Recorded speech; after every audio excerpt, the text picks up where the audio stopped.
It's time for the Jay Foreman Postgame Show. Here's Coy Detmer dropping straight back in the pocket. Rifles a pass. It was tipped. It's picked off by Foreman. He's at the 15, 10, 5. He'll score! Look to the left, and he kind of telegraphed it all the way. When the ball was tipped, Foreman's in the right spot. Sponsored by Anderson Ford, Tanner's Bar and Grill, Elway Power Sports of Lincoln, Tavern 180, Vinny Creekhack of State Farm Insurance, and Action Plumbing, Heating, AC, and Electrical. Here's Fuente dropping back, fires a pass, and it's intercepted by the Huskers at the 25, Jay Foreman. And Foreman takes it down to the 19-yard line of Oklahoma. Another big play by the Black Shirts. On 93.7 The Ticket and theticketfm.com. What up? This is Jay Foreman, Jay Foreman's post-game show. We won't make it official. It is official, the post-game show, Jay Foreman's post-game show on 93.7 The Ticket, coming at you live, 1040 O Street on this beautiful Saturday. It is now. December 28th. I mean, it is. It is a beautiful day. It's December 28th. And it's just a formality. I will tell you this is we're not allowed to give play-by-play, but a team that wears, uniforms that are almost like the Huskers, looks something like the Huskers, a little bit dirty, in the state of New York. I don't know if it's New York City, are presently running the best formation possible, Austin. And I will say this, and before we get into the, obviously, hopefully the formalities is, from my days of when I used to play offense. That you still dream about, don't lie. I do. And then my dreams were crushed by Lawrence Phillips. I actually watched Lawrence Phillips in high school, and probably like kids are watching some of the guys now. Right? If I was a linebacker watching Vincent Shavers, I'm like, all right, I got to get in where I fit in. And it might be fitting in a couple years later. But the first formation we learned was the victory formation. And it's a formation that the Huskers right now have just completed. It's fourth down and the clock will run out. And so the game will be officially over here in about 18 seconds. So Nebraska, I mean, listen, I want to hear from you guys on the text line, 402-464-5685. Obviously, this is a Jay Foreman post-game show by Anderson Ford, Vinny Creekhack at State Farm, Elway Power Sports, Action Plumbing, Tavern 180, Tanner's. And then also we have a great ownership here at the 93.7 The Ticket, allow us to do our thing after the game and each and every game, and including this bowl game. This is the first time. I mean, and it's the first bowl victory in 10 years, the first bowl game in 8 years. And so it was a big deal. Want to give a shout out to Jake Sorensen and Nick Sainer going out there and actually covering the game and, traveling the day after Christmas, giving us a lot of content, a lot of updates. We're very good all week. Later in the week, obviously, and then obviously earlier this morning, and obviously on social media throughout, last night and the day before, and then obviously today and probably post game as well. But ultimately, for this team in Nebraska to win 20-15 in a rainy, sloppy New York day, doesn't matter how it got done; it just got done, and it's a really good game for Nebraska, the football program, the young players, Matt Rule. And more importantly, the fan base. So we definitely want to hear from you guys. Yeah, I mean, the end of the year 7-6, dropped Boston College to 7-6 with the win as well. And sometimes it felt like Nebraska was ahead of schedule, sometimes behind schedule. But Nebraska's right on pace with what's happened for Matt Rule in his career in year two. A couple 6-6s, a 7-6 at Baylor, I believe it was. Now Nebraska gets to 7-6 year two of Matt Rule. You see Dylan Raiola, not a perfect game from him. I know we'll break that down coming up here on the show, and then definitely into next week in the new year as well. But hey, freshman quarterback gets Nebraska back on the board. Gutty season out of number 15. It's a huge testament to guys on the defense, right? You see Ty Robinson, Nash Hutmaker make some big plays. John Bullock with a forced fumble. Not a thing of beauty, Jay. This was the same Nebraska team we saw all year. Not perfect, but today they were good enough. They get the bowl win. First time since 2015 the Huskers are on the board in a bowl game. Satisfactory end to the season. You get a win and gives positive vibes to talk about throughout the offseason. It's what you have to get done. I mean, look, you have a month off and you have a young team that becomes even younger with the departures via the transfer portal. Some really good players, really good leadership, and a lot of reps that were obviously taken away from you, and they're at different places. And you wish them all the luck, but you have even though you have 2.5 weeks, it's not a lot of time to get young guys ready to go play and have the confidence that they have to build internally through their work and through the success they have at practice. And however you schedule practices have to be somewhat or as close as possible to game-like situations. And then you're facing a Boston College team. Yes, they had, late, 2 guys that are definitely going to be, day 1 or day 2 draft picks, decide not to participate. I'm sure everybody within that program probably knew well in advance, and you're facing a tough, well-coached, almost kind of quasi home field advantage team in Boston College in a dreary, cold, rainy day in New York City in a baseball stadium, and you were able to gut it out. And Nebraska, I think going into the game was the better team. I think Boston College will probably think that they left a lot of meat on the bone, but I think ultimately Nebraska was more talented. Now the X factor was Boston College and what they were able to do to make a run late. Nebraska showed some, what do you call it? Some guile, showed some, winning edge ability to not do the things and not, succumb to the ghosts of the past of Nebraska. Right. So when you look at prior staffs, right, if you go from Frost to Riley, a little bit with Bo, once you saw the avalanche start, it never stopped. Whereas this team, quite frankly, where, at times people question whether, Matt Rule wanted to be a physical team. Okay, you got in 4 minutes. Obviously, it was the freshman mistake, sliding well before the first down, but without sliding and well before the first down. Yes. 2 things, right? And we'll give you a pass. I'll give you the family pass, Dylan. It really is not. Outside of media, it's not. And then without even question, Nebraska goes for it on 4th down with Ramir, ices the game. The physicality that Nebraska was able to establish, let's just say anything past 15 yards or 15 yards in, running, short area pass game, intermediate pass game, play action pass game, physicality, bigger, faster, stronger guys, I think, led to them be able to, ice this game. Doesn't have to be pretty. Ultimately, the most important thing is to win.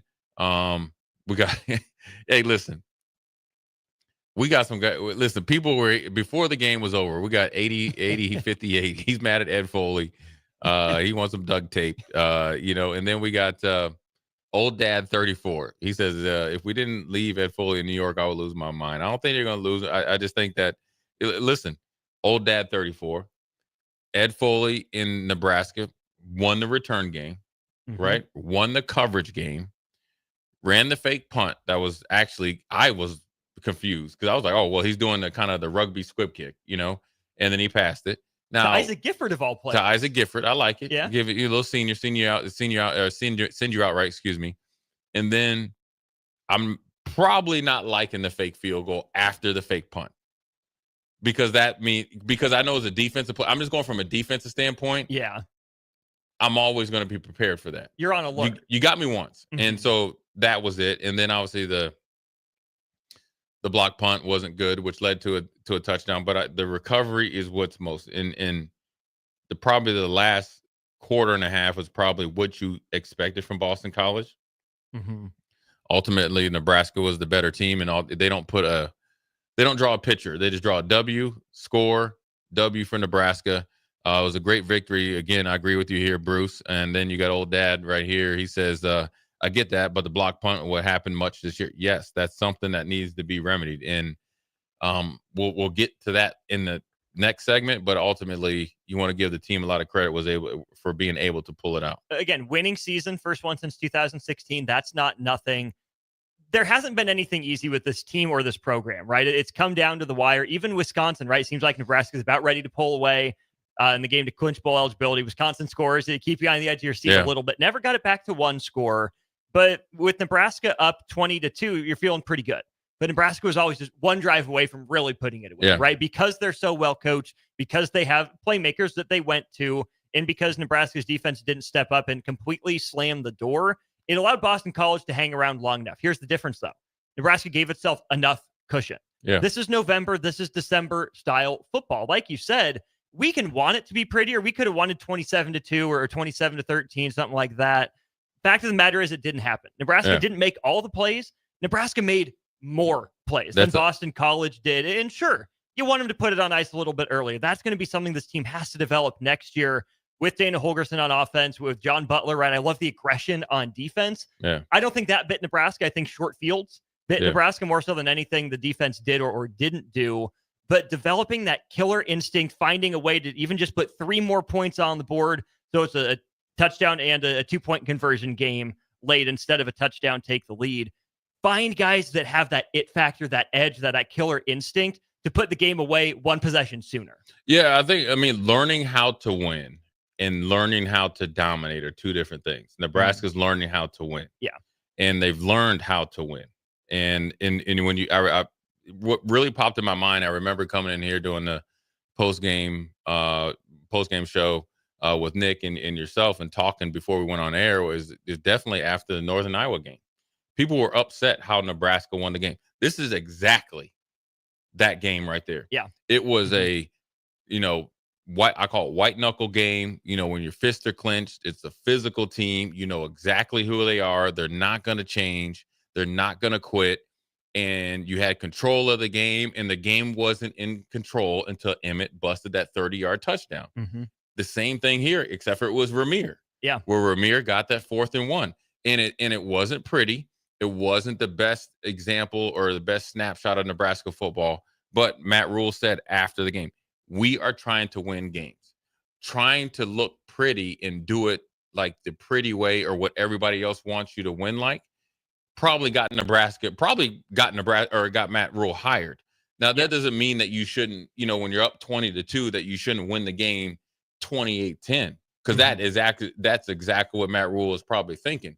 But ultimately, when you have a young team that got even younger over the portal 2 or 3 weeks, frenzy, and you lost a lot of leadership, playmaking ability, plays that have been made, reps in practice throughout the whole year, continuity.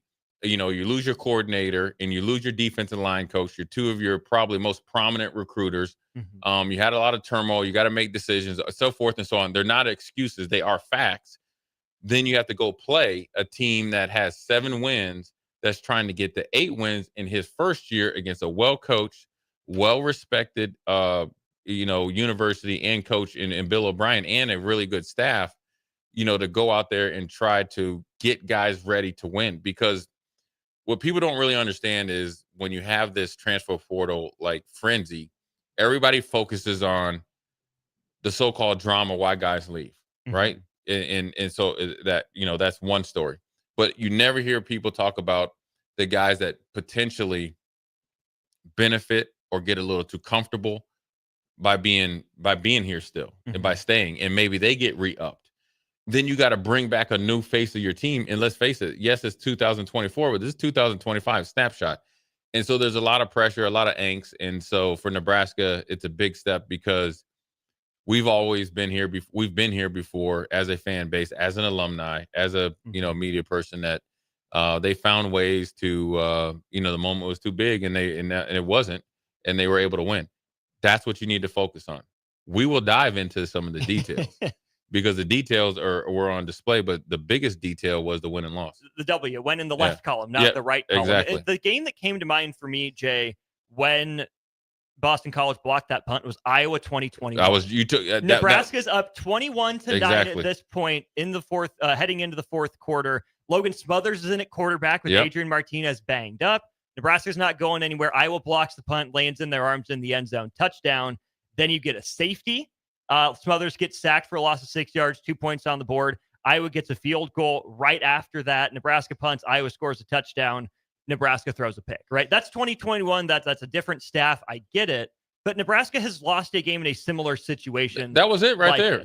That's where the other part of this, too, is it is the end of 24, but the start of 25. I like how this sets up because it would have been so interesting to see how this season would have gone if Nebraska would have had this game early on in conference play, right? Like maybe this is close to like the Purdue game. What if this game happened against Purdue where, okay, Nebraska's been in control, a lesser talented team is fighting back, they made a play, it's here we go again, but Nebraska found a way to win. So it would have been interesting to see if Nebraska beat Purdue in this way, what might have happened in some of the close games down the stretch.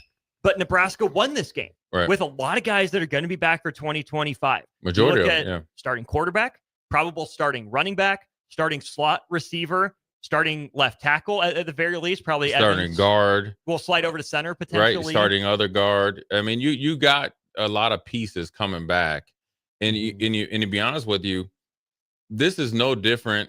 It's probably not the same magnitude because I felt like the defense didn't come to play against Illinois, didn't come to play against UCLA. Yeah, they got it together, but you didn't start. You didn't Set the tone. You didn't set the tone. No. And the defense did today, but whether you could say the offense or the circumstances, I always felt like Nebraska had control of the Illinois game. Illinois scored, Nebraska scored. So you had a chance. You had the lead. You didn't do it. This is kind of, like that game. It's definitely like the Northern Iowa game where it's not very pretty. It's definitely like the Iowa game in 2020, which I was there.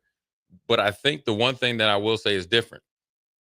When you have a veteran head coach that's been through the battles, that actually has he has the play sheet of the bad situations that happened before. He can be more prepared for it because he's been in those moments, and he's more cool, calm, and collective. And Nebraska was able to lean on the run game with a offensive passing, so-called assumptive offensive coordinator lineup, and it was no question power. We was got power O, power G, right up your face, and not only got the first down, got some yards after contact. Coaching to win is different as well, and coaching in the moment is different, and understanding how to calm everything down and understand, okay, things happen. Boston College is going to make a play, and always assume they're going to make a play, and then you always have how you're going to react afterwards. Probably led to Nebraska's victory more times than not. And then also you have to think some of the development from Matt Rule and staff implementing more stations during the year allowed, Caleb Benning to come in for Singleton late in the game. It wasn't like he had played all game. No. And then you got, I call him Dragonfly Jones, coming in at corner. You hadn't seen him all year. No. Right? Really hadn't heard about him. But he obviously, in these 3 weeks, it showed you something.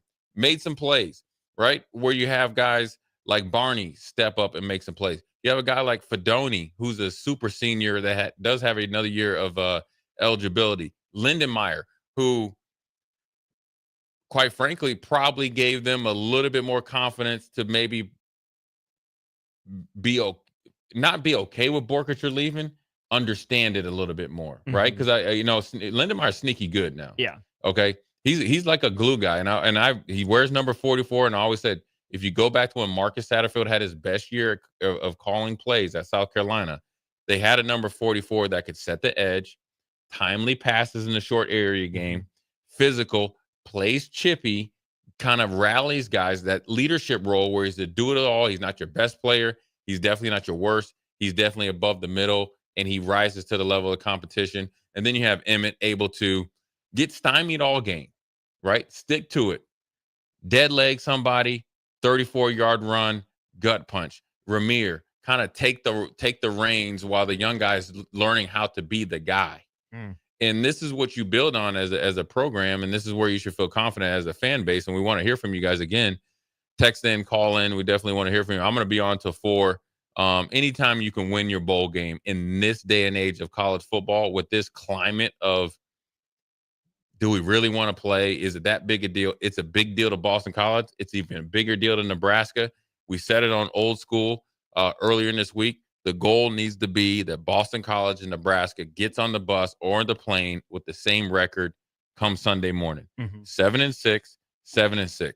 Because we go into the offseason, whether we're recruiting, obviously, 26 and 27s and maybe possibly 28s, or we're in the transfer portal recruiting, re-recruiting our guys, saying, listen, we are this close. We need you. You need us, and let's move forward. On the text line, Danico says, hey, Jay, go Big Red. We also have Justin and Seward say, I loved seeing Dylan's passion after winning the game. He loves Nebraska. You can tell that Nebraska came ready to play, even if it wasn't pretty early and it wasn't pretty late. The thing that impressed me the most is just team-wide, how do teams get back in the game against Nebraska in moments like this? It's chaos. What does chaos do? Get you speeding up mentally and physically. Something crazy happened. How do I wrap my brain around it? What did Nebraska do to win the game? The last touchdown, a staple play. We saw that touchdown against USC up the far sideline. Yeah. And then what does Nebraska go to for a first down to Rahmir, then the touchdown to Emmett? That play right there. That's going to be a staple. Nebraska's good at it. They go to it. And then to ice the game, they go power. Simple. Here's your man, block him. Here's your man, block him. Here's your man, block him. Here's your man, run him over, get a first down. When it was chaotic at the end of the game, Nebraska didn't play into it. They didn't get cute on 4th and short. They didn't do anything crazy. They didn't try a flip. They went back to basics. They slowed the game down. I'm going to credit Dana Holgorsen for that. And to your point, Matt Rule, right? Experienced guy who's been preaching the same message all year. Be consistent, win your rep, do your job. That's what Nebraska went to at the end of the game. They slowed it down. They put their players in position to succeed, and they iced it. Yeah, I mean, it's, I would say what you do sometimes is what you do all the time under pressure. It hadn't paid fruition at times earlier in the year, and maybe there's other factors. I'm not on the staff. I'm not a coach, so I really don't know. But all I know is when you have 2 or 3 weeks to get ready for a bowl game, you also have those same 2 or 3 weeks to get better at what you maybe didn't do well earlier in the season. And I like it that it wasn't a timeout, and then there's a whole bunch of discussion, and then you come up with a play. It was like 4th and 1. Don't even think about it. We got to go get it. And it's good to lean on some of your seniors that are offensive linemen, where you think of the Bryce Benharts and Ben Scotts and all those guys. But then also you have Rahmir finishing out the game. As Pinstripe Bowl MVP as well. And when you think about it, great big ups to Rahmir, because Rahmir has been a guy that's battled through injuries. And he's kind of like Emmett, where he's been overlooked, at times in earlier staffs, but he stick to it in this. He didn't, when Matt Rule came in, he didn't hit the bricks. He wasn't starting right away, obviously, got hurt, came back. He's obviously a great locker room guy. But here's what I like even better, in my opinion.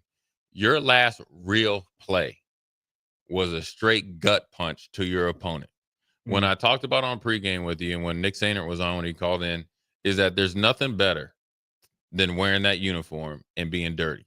There is nothing better being in that locker room and knowing you won the game and you exceeded expectations, or you, proved the doubters wrong and proved yourself right. There's nothing better than that. And that's what, I always talk about, as a former player.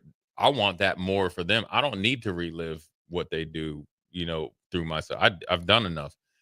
I guess the drug of winning and that elation that you have, even though they're at the Pinstripe Bowl, should be the springboard to essentially, yes, we are going to celebrate and we are going to be happy and obviously appreciate what we've done. And because we have actually tangible success. We made a bowl game. We've won a bowl game, right? So now we got something in the trophy case.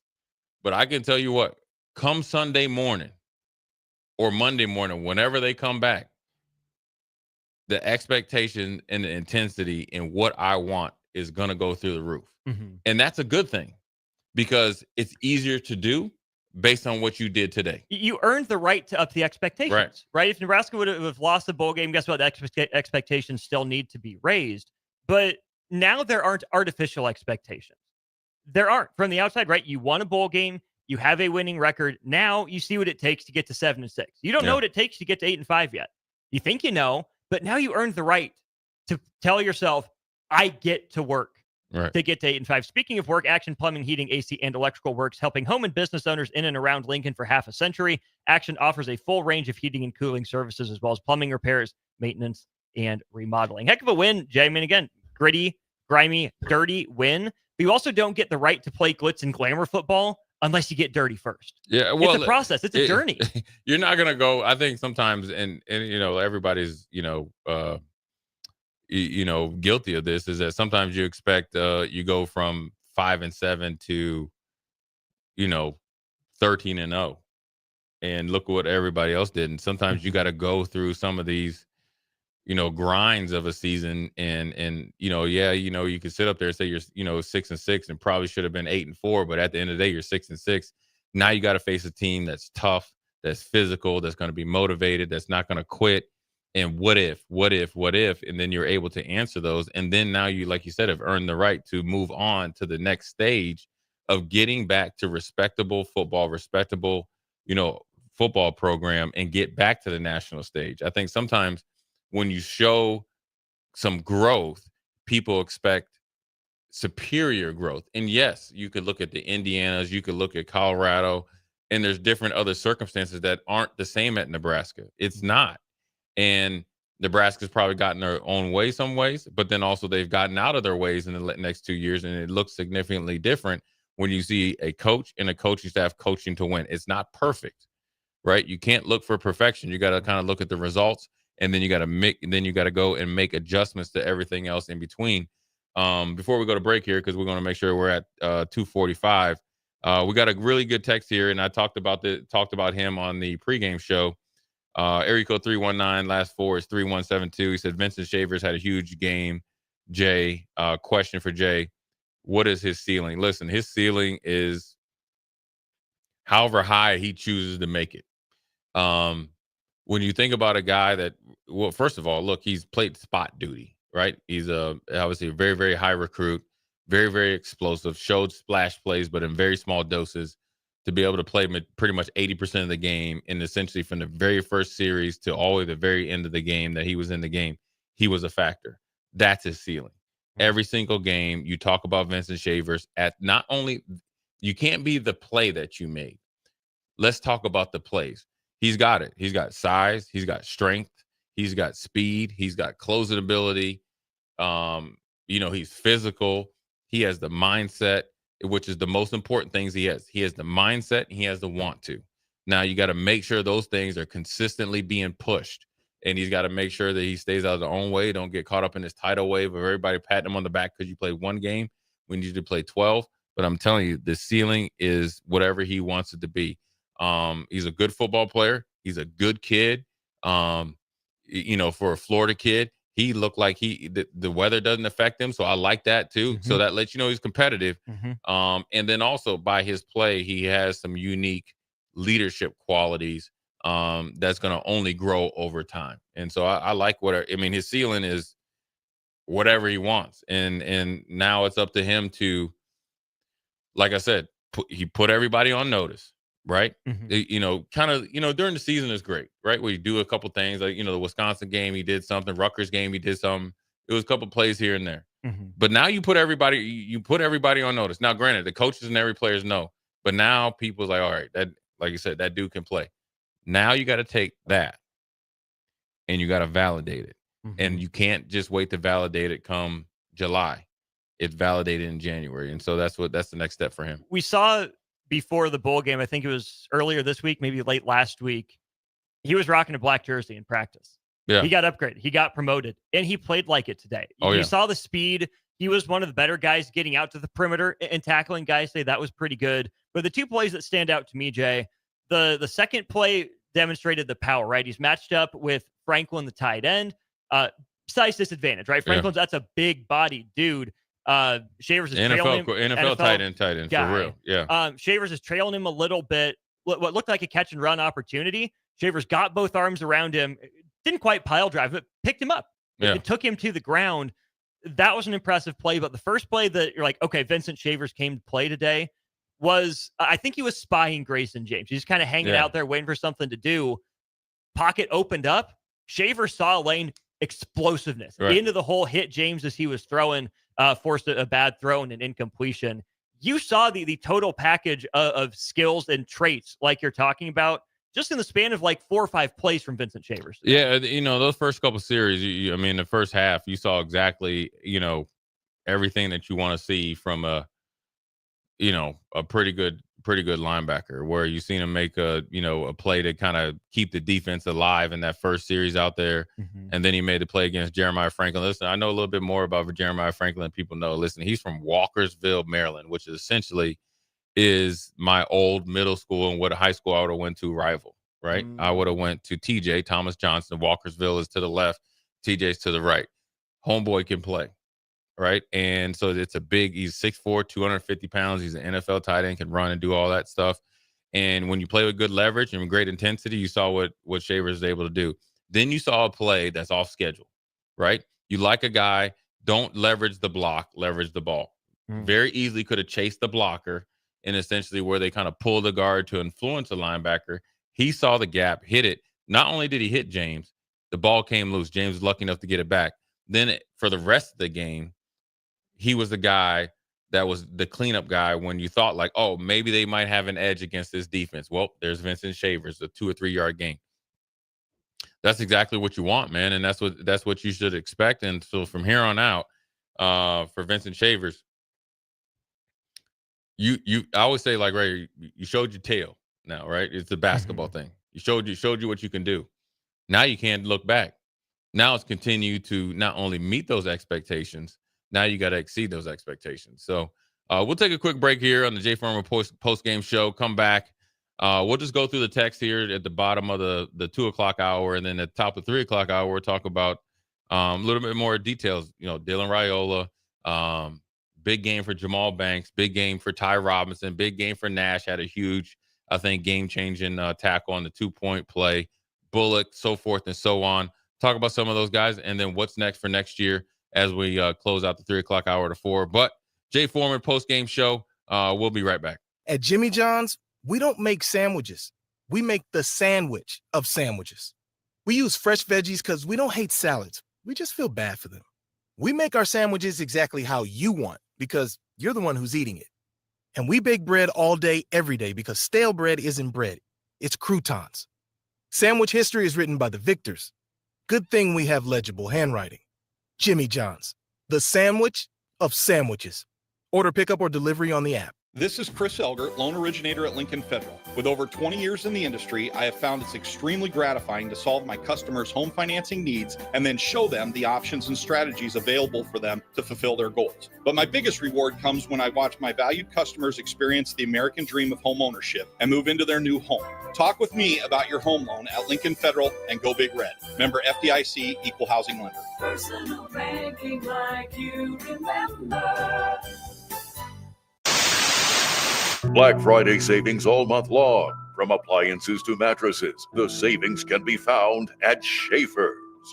Rest easy this Black November on a new Serta or Beauty Rest Black mattress set. Now with up to $1,000 in savings when you add an adjustable base.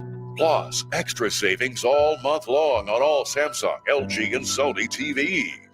Every day is Black Friday in November. Now at Schaefer's.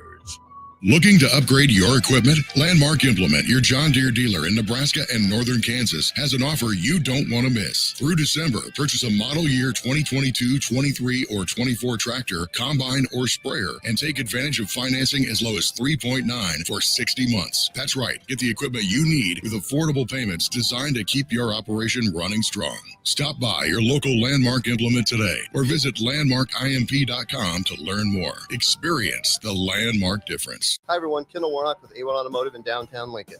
If you're looking for an automotive repair facility you can genuinely trust, we would be grateful for the opportunity to earn your business repairing your vehicle. We have ASE master technicians and qualified to work on a variety of vehicles from Hondas to Porsches, Jaguars to Toyotas, and Chevrolets to Fords. We pride ourselves on customer service and relationships, and we would be grateful for the opportunity to serve you. Give us a call at 402-477-4660. A1 Automotive, always honest answers. It's game on at Elway Power Sports of Lincoln, Nebraska's premier Kawasaki dealership. Score big on Kawasaki's all-new Ridge lineup. The Ridge XR, Ridge HVAC, and the Ridge Limited, all built to take on your day with a full factory cab, including heat and AC. Stop by Indian Motorcycle of Lincoln today and rule the streets on an Indian motorcycle with customer cash and trade-in credits up to $2,000 during the month of December. Save big on their massive selection of side-by-sides, all-terrain vehicles, motorcycles, and power watercraft on end-of-the-year specials store-wide at their new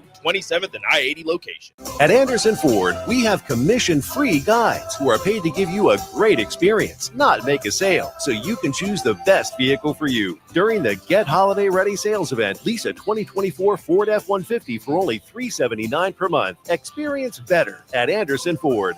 Stock in the 1003769, $375 per month, lease for 36 months with a free credit, 7,500 miles per year, $4,750 to assign, no security deposit required. Tax, title, and license fees extra. Residency restrictions apply. Program subject to change. Must take new retail delivery from Anderson on by 1225. See delivery details. In Nebraska, we know what matters: dedication, hard work, and taking care of our own. As loyal supporters of Husker Athletics, Lincoln Industries brings that same championship mindset to manufacturing right here in the Cornhusker State. They believe in precision, teamwork, and giving their all, and that includes taking care of their team with exceptional health benefits and wellness programs. Ready to be a part of a winning tradition? Visit LincolnIndustries.com to see all their current positions. At Lincoln Industries, they're building Nebraska's future one teammate at a time. Go Big Red. Ever wish you had another light switch on the other side of the room on a dark night? How much better would you sleep at night if you had a ceiling fan in your room?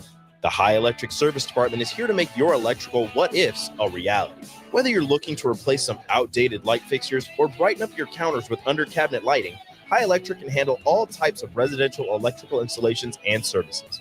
Give Erica a call at 402-466-6606 or visit high-electric.com to get started. At Action Plumbing, Heating, AC, and Electrical, we're ready, reliable, and recommended. Water heater acting up or your sump pump on the fritz? Call Action. Summer's around the corner. Is your AC working? Are you sure? Call Action. Electrical problems? I'm telling you, call Action. Call Action for a free same-day estimate or a trusted second opinion. You heard that right, a free same-day estimate. 402-423-6960. ActionLincoln.com. Nebraska's Christmas Light Show is back and bigger than ever. The Magical Lights of Lincoln Christmas Show runs from Black Friday through New Year's Eve at Sandhills Global Event Center. Bring the family for a show they'll never forget, featuring over 1.5 million lights. Cost is $25 per vehicle from Monday through Thursday, $30 on Friday and Saturday, and also $30 on Christmas Eve and day. Purchase your tickets online today at ChristmasLightsInLincoln.com and get ready to experience a drive-through light show like you've never seen before. With a wide variety of menu options, including the best prime and Wagyu steaks in Lincoln, if you haven't been to Tavern 180, you're missing out. Try any of their steak options paired with one of their well-known martinis, and this will soon become your favorite date night spot. Call your friends for a casual get-together where steak, shrimp, chicken, and tasty cocktails await your arrival. Tavern 180, located next door to Tanner's at 30th and Yankee Hill.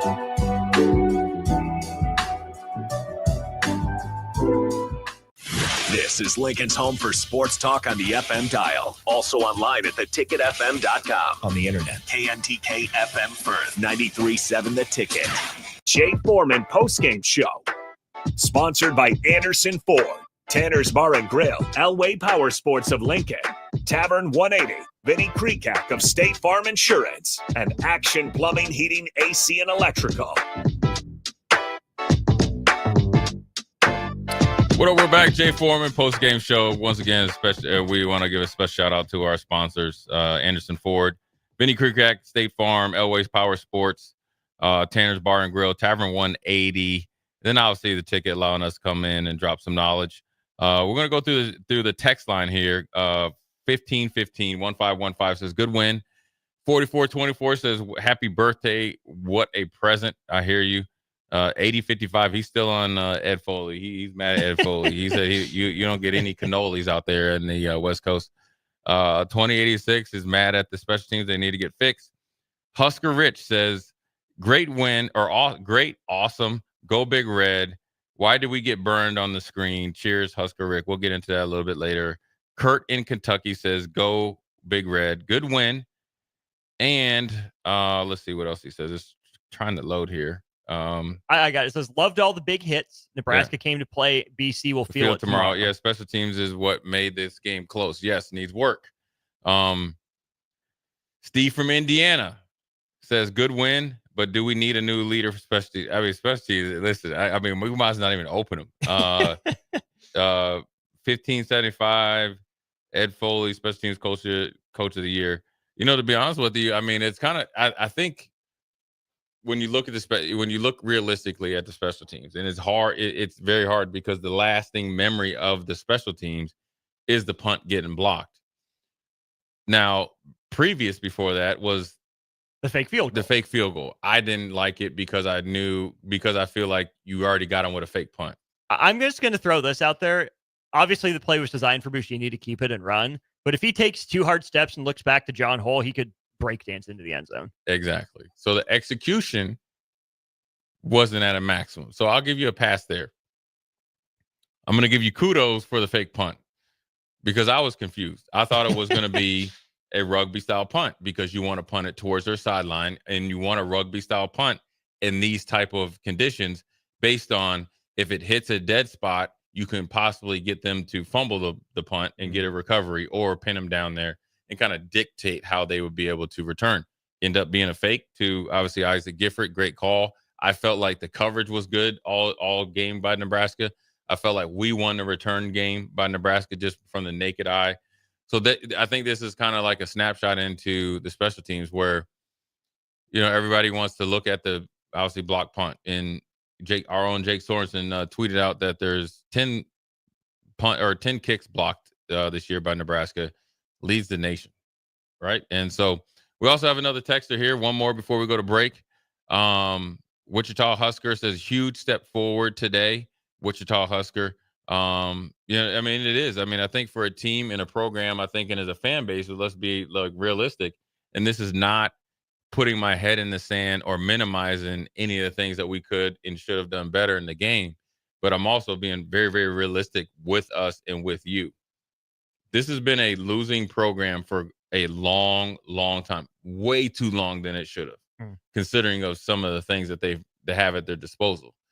So for this Nebraska team to win, or not only to become bowl eligible and to win, is a step forward.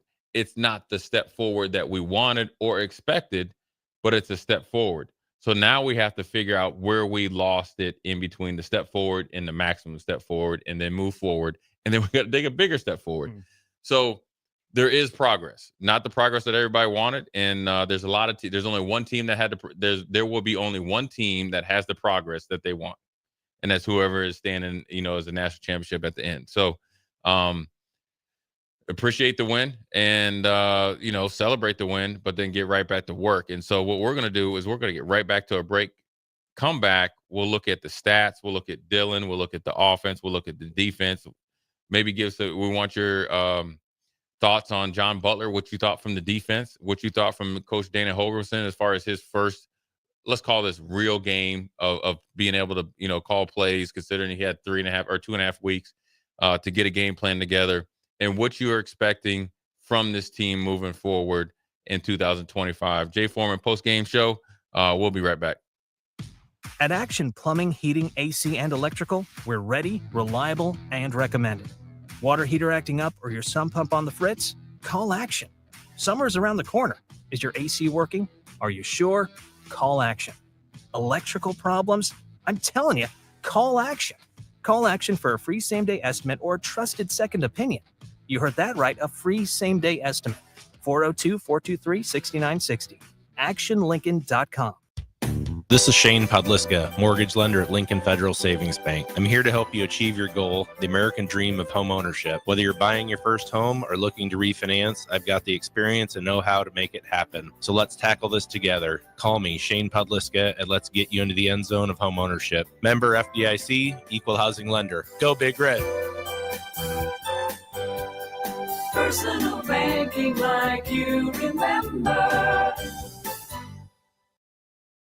Bar and Grill is the best place in Lincoln for a casual get-together, best place to watch a game, and the best for pre- and post-game. Catch college and NFL football as well as the volleyball action this season at Tanner's Bar and Grill at 30th and Yankee Hill. What's better than wings, cold beer, and a Husker win? Enjoy great food and drink specials every day and tons of TVs to catch all the action. Tanner's Bar and Grill, 30th and Yankee Hill. Hi, everyone. Kendall Warnock with A1 Automotive in downtown Lincoln. If you're looking for an automotive repair facility you can genuinely trust, we would be grateful for the opportunity to earn your business repairing your vehicle. We have ASE master technicians and qualified to work on a variety of vehicles from Hondas to Porsches, Jaguars to Toyotas, and Chevrolets to Fords. We pride ourselves on customer service and relationships, and we would be grateful for the opportunity to serve you. Give us a call at 402-477-4660. A1 Automotive. Always honest answers. Nebraska's Christmas Light Show is back and bigger than ever. The Magical Lights of Lincoln Christmas Show runs from Black Friday through New Year's Eve at Sandhills Global Event Center. Bring the family for a show they'll never forget, featuring over 1.5 million lights. Cost is $25 per vehicle from Monday through Thursday, $30 on Friday and Saturday, and also $30 on Christmas Eve and Day. Purchase your tickets online today at ChristmasLightsInLincoln.com and get ready to experience a drive-through light show like you've never seen before. Ready to hit the road in style? Liberty First Credit Union is revving up your ride with unbeatable auto loan specials. cruise away with rates as low as 4.79% APR for 48 months on a 2020 or newer vehicle. Need a longer term? No worries. They've got you covered with 4.89 APR for 60 months and 4.99 APR for 72 months. Hurry, these rates are cruising fast, so don't get left in the dust. Visit LibertyFirstCU.com. Credit factors apply. Rates, terms, and conditions subject to change. It's game on at Elway Power Sports of Lincoln, Nebraska's premier Kawasaki dealership. Score big on Kawasaki's all-new Ridge lineup. The Ridge XR, Ridge HVAC, and the Ridge Limited, all built to take on your day with a full factory cab, including heat and AC. Stop by Indian Motorcycle of Lincoln today and rule the streets on an Indian motorcycle with customer cash and trade-in credits up to $2,000 during the month of December. Save big on their massive selection of side-by-sides, all-terrain vehicles, motorcycles, and power watercraft on end-of-the-year specials store-wide at their new 27th and I-80 location. Husker Nation, Nebraska is heading to the Pinstripe Bowl, and J-Tech Construction and Solar is here to help you score big on your home this season. Buy any 2 trades, windows, siding, roofing, solar, gutters, or doors, and save up to 20% off. Plus, enjoy no payments until 2026 and receive a $25 Valentino's gift card. Don't wait for the final whistle. Score big with J-Tech. From a new roof to energy-saving windows and solar panels, they've got your home covered like a true champ. Call 402-261-3682 to schedule your free estimate today. J-Tech Construction and Solar, proud sponsors of Husker football. At Anderson Ford, we have commission-free guides who are paid to give you a great experience, not make a sale, so you can choose the best vehicle for you. During the Get Holiday Ready sales event, lease a 2024 Ford F-150 for only $379 per month. Experience better at Anderson Ford. Stock number 1003769, $375 per month. Lease for 36 months with a free credit, 7,500 miles per year, $4,750 to assign, no security deposit required. Tax title and license fees extra. Residency restrictions apply. Program subject to change. Must take new redelivery from Anderson on by 1225. See delivery details. Attention students and anyone else looking for a great deal. Sun Valley Lanes and Games has the ultimate weeknight special. For just $15.95, enjoy unlimited bowling, lucky putt mini golf, and laser tag. Flash your college ID at check-in to receive $2 off your admission. It's the perfect way to unwind Sunday through Thursday nights. Check out sunvalleylanes.com for hours and availability. Sun Valley Lanes and Games, located at 321 Victory Lane. Lincoln's best place to meet, eat, and compete. Sun Valley. At Action Plumbing, Heating, AC, and Electrical, we're ready, reliable, and recommended. Water heater acting up or your sump pump on the fritz? Call Action. Summer's around the corner. Is your AC working? Are you sure? Call Action. Electrical problems? I'm telling you, call Action. Call Action for a free same-day estimate or a trusted second opinion. You heard that right, a free same-day estimate. 402-423-6960. ActionLincoln.com. At Jimmy John's, we don't make sandwiches. We make the sandwich of sandwiches. We use fresh veggies because we don't hate salads. We just feel bad for them. We make our sandwiches exactly how you want because you're the one who's eating it. And we bake bread all day, every day because stale bread isn't bread. It's croutons. Sandwich history is written by the victors. Good thing we have legible handwriting. Jimmy John's, the sandwich of sandwiches. Order pickup or delivery on the app. Jay Foreman Postgame Show. Sponsored by Anderson Ford, Tanner's Bar and Grill, Elway Power Sports of Lincoln, Tavern 180, Vinnie Kreekak of State Farm Insurance, and Action Plumbing, Heating, AC, and Electrical. What up, Jay Foreman Postgame Show, once again brought to you by Anderson Ford, Vinnie Kreekak, State Farm, Elway's Power Sports of Lincoln, Action Plumbing, Tavern 180, and Tanner's Bar and Grill. We got some text here. Got just a couple.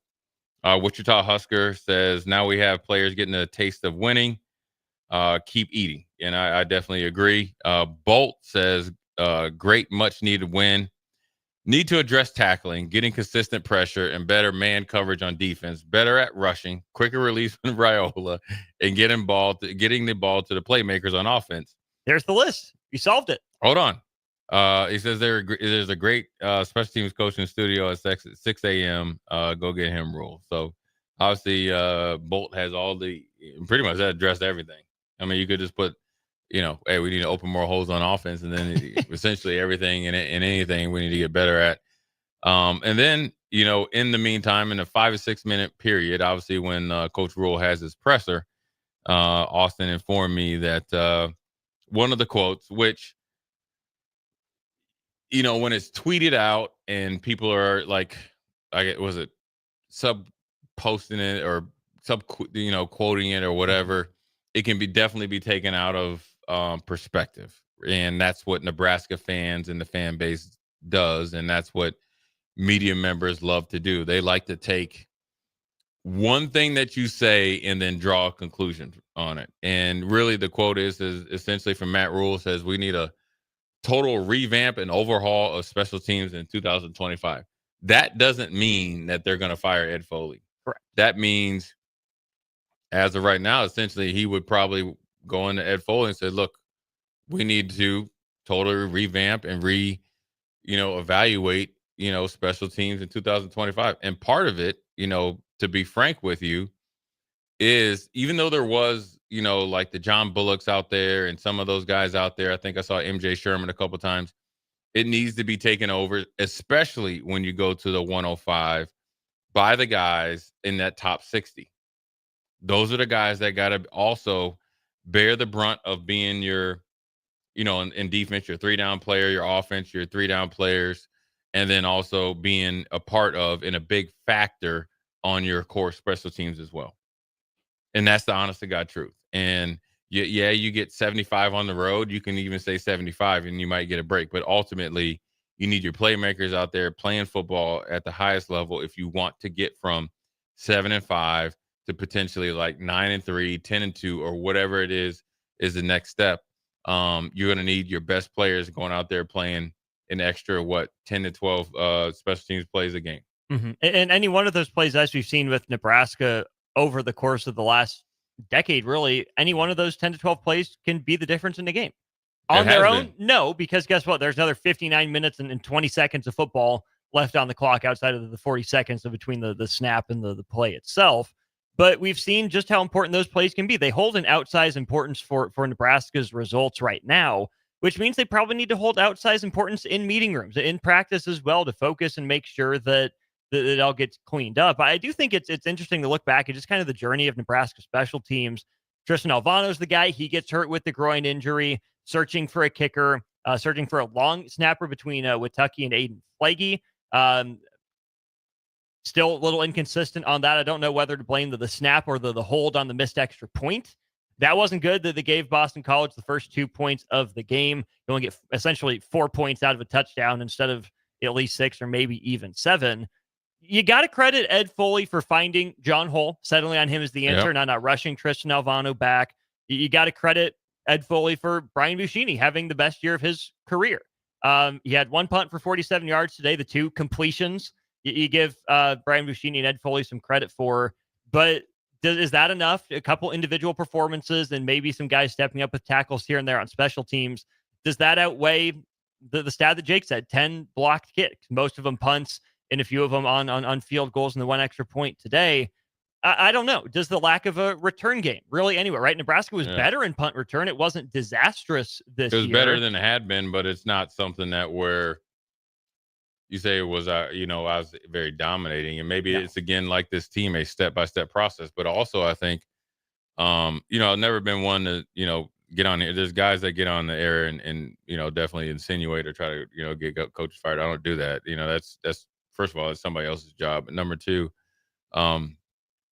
even if there's schematic things, there's something that you got ultimately for special teams or anything, you got to be held accountable for it. That doesn't mean you're going to be fired. Yeah. But also on the flip side, within the team, in that locker room, you have to take pride about yourself, because just because it's special teams out there doesn't mean it's not a Nebraska play. Yeah. So you have to say, hey, if I'm going to be mad that the special teams aren't performing, I can't actually be mad because I'm over here drinking Gatorade and I'm not involved. Now, will that solve everything? No, but I would like to think if I'm a starter on defense or offense and I have a capable position to be effective at, that I can affect the special teams in a positive manner. And I should take pride in it, because ultimately the better that you play on special teams will lead to you playing better on offense and defense. And so, look, everybody, as much as Nebraska's 7-5 or 7-6, excuse me, being 5-7 last year, it's never going to be perfect. And you got, I will tell you, people for texting in, and I appreciate everybody texting in and continue to, support the Jay Foreman After Game Show, and then obviously texting in and giving us your opinions. It's a tricky slope. How soon you forget, but then also you have to be realistic as well. And the expectations should never, I would tell you this as fans, should never waver. Don't ever waver your expectations. Yeah. Because what your expectations are can be achieved. Now, if it's expectations of be in the 90s, I would tell you, that's probably a little far-fetched. But going out there and be representable and not playing better than we have and more consistent, sure. But then also, let's not dummy down. Let's not minimize what Nebraska has been able to do. Because as much as it was, I felt like it was going to be an easy game because I felt like Nebraska was a better team, better coach, and all the stuff at it. It's still hard to do because you got competitors on the other side, and then also you're dealing with the ghost of the past. And I never was like exposed to this. Right. I never was exposed to. I just never. You know what I mean? So it's interesting you say that, though, because think about the environment you walked into. You didn't have a choice, and I was fine with that. Well, you didn't have a choice, but there were certainly ghosts there in that program. They were just handled better. They were handled better, where you didn't run from it. But we didn't have social media. We didn't have people making excuses for us. And I will tell you, we didn't get paid. So if there was a chance that we didn't play good, or we let ourselves down against Texas, we didn't land here after, losing to St. Louis and having a fat paycheck. We had to go back to small, junky apartments and look ourselves in four walls and be like, man, we really squandered an opportunity. This is something that we maybe never get over, but we're able to work through it and win it the next year. Now for these guys, we got Tom here. Tom from Big Tex in there. He says, we're getting a professional football game on the ticket instead of a post-game show.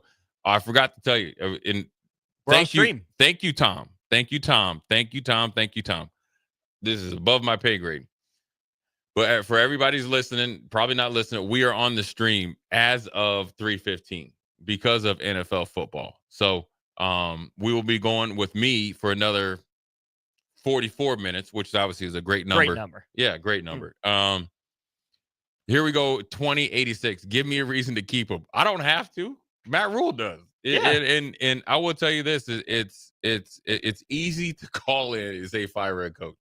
That's the easy thing to do. The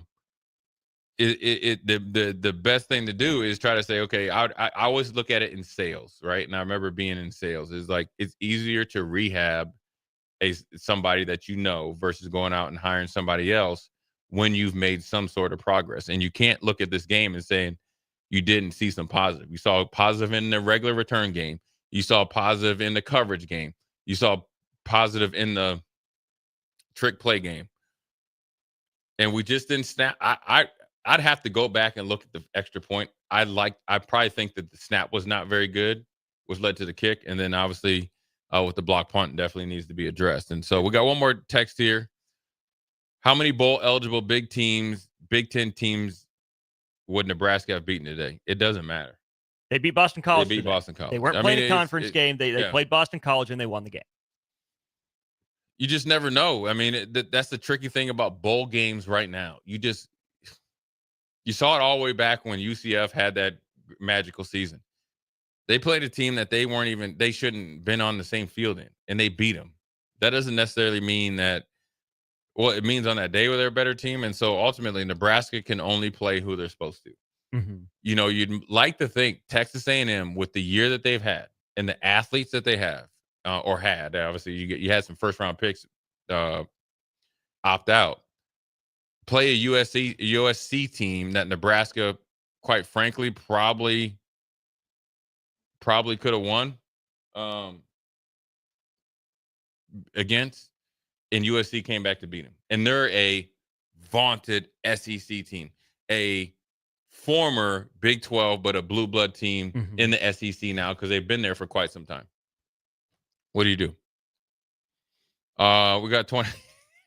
Hey, man, 2086 is getting busy. We can't say, I can't say what he said before.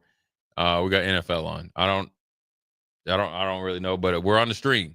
So if you're texting in 2086, get on the stream with the Gleam, aka from Marty Schottenheimer. We will be on for another 42 minutes. Let's just go to the YouTube stream here. Okay. We got a comment from Tom, who says the same issue of Raiola sliding too early continues to be a problem. I can only assume that other players who are told they must run through walls have to be upset. How do you think Dylan played today? Obviously, wrong decision to slide instead of dive. How do you process that as if you're a teammate? I think it's one of those things, and this is the hard part here. And I will tell you this, Tom, I agree with you, but also I think the best thing, like what I try to do versus, I can't say first anybody. I'll just tell you what I try to do. I try to see your point, validate or push back at your point, and then give you the flip side. Mm-hmm. You're correct, but then also I will say this. Here's the hard part about having a young quarterback with NIL. You're put in a position in the expectations that doesn't fit your experience or your age. And that's you're seeing a thing that at this time next year, you can't make that play. You get what I'm saying? You probably shouldn't have made it now. You should probably know better by now. But I'm going to give you a little bit of leeway, a little bit of Uncle Jay leeway because we won. Mm-hmm. It's only because we won.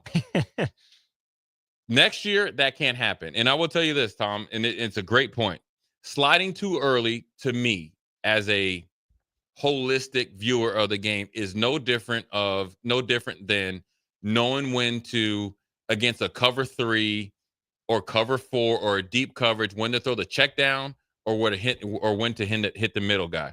And if you want a flip side example, when Boston College was down in Nebraska's red zone to kind of the last score before they start getting some freebies of the fake punt, they missed number 11 not once but twice. They went for the corner route on their offensive left side, and then went for the back shoulder fade on the offensive right side.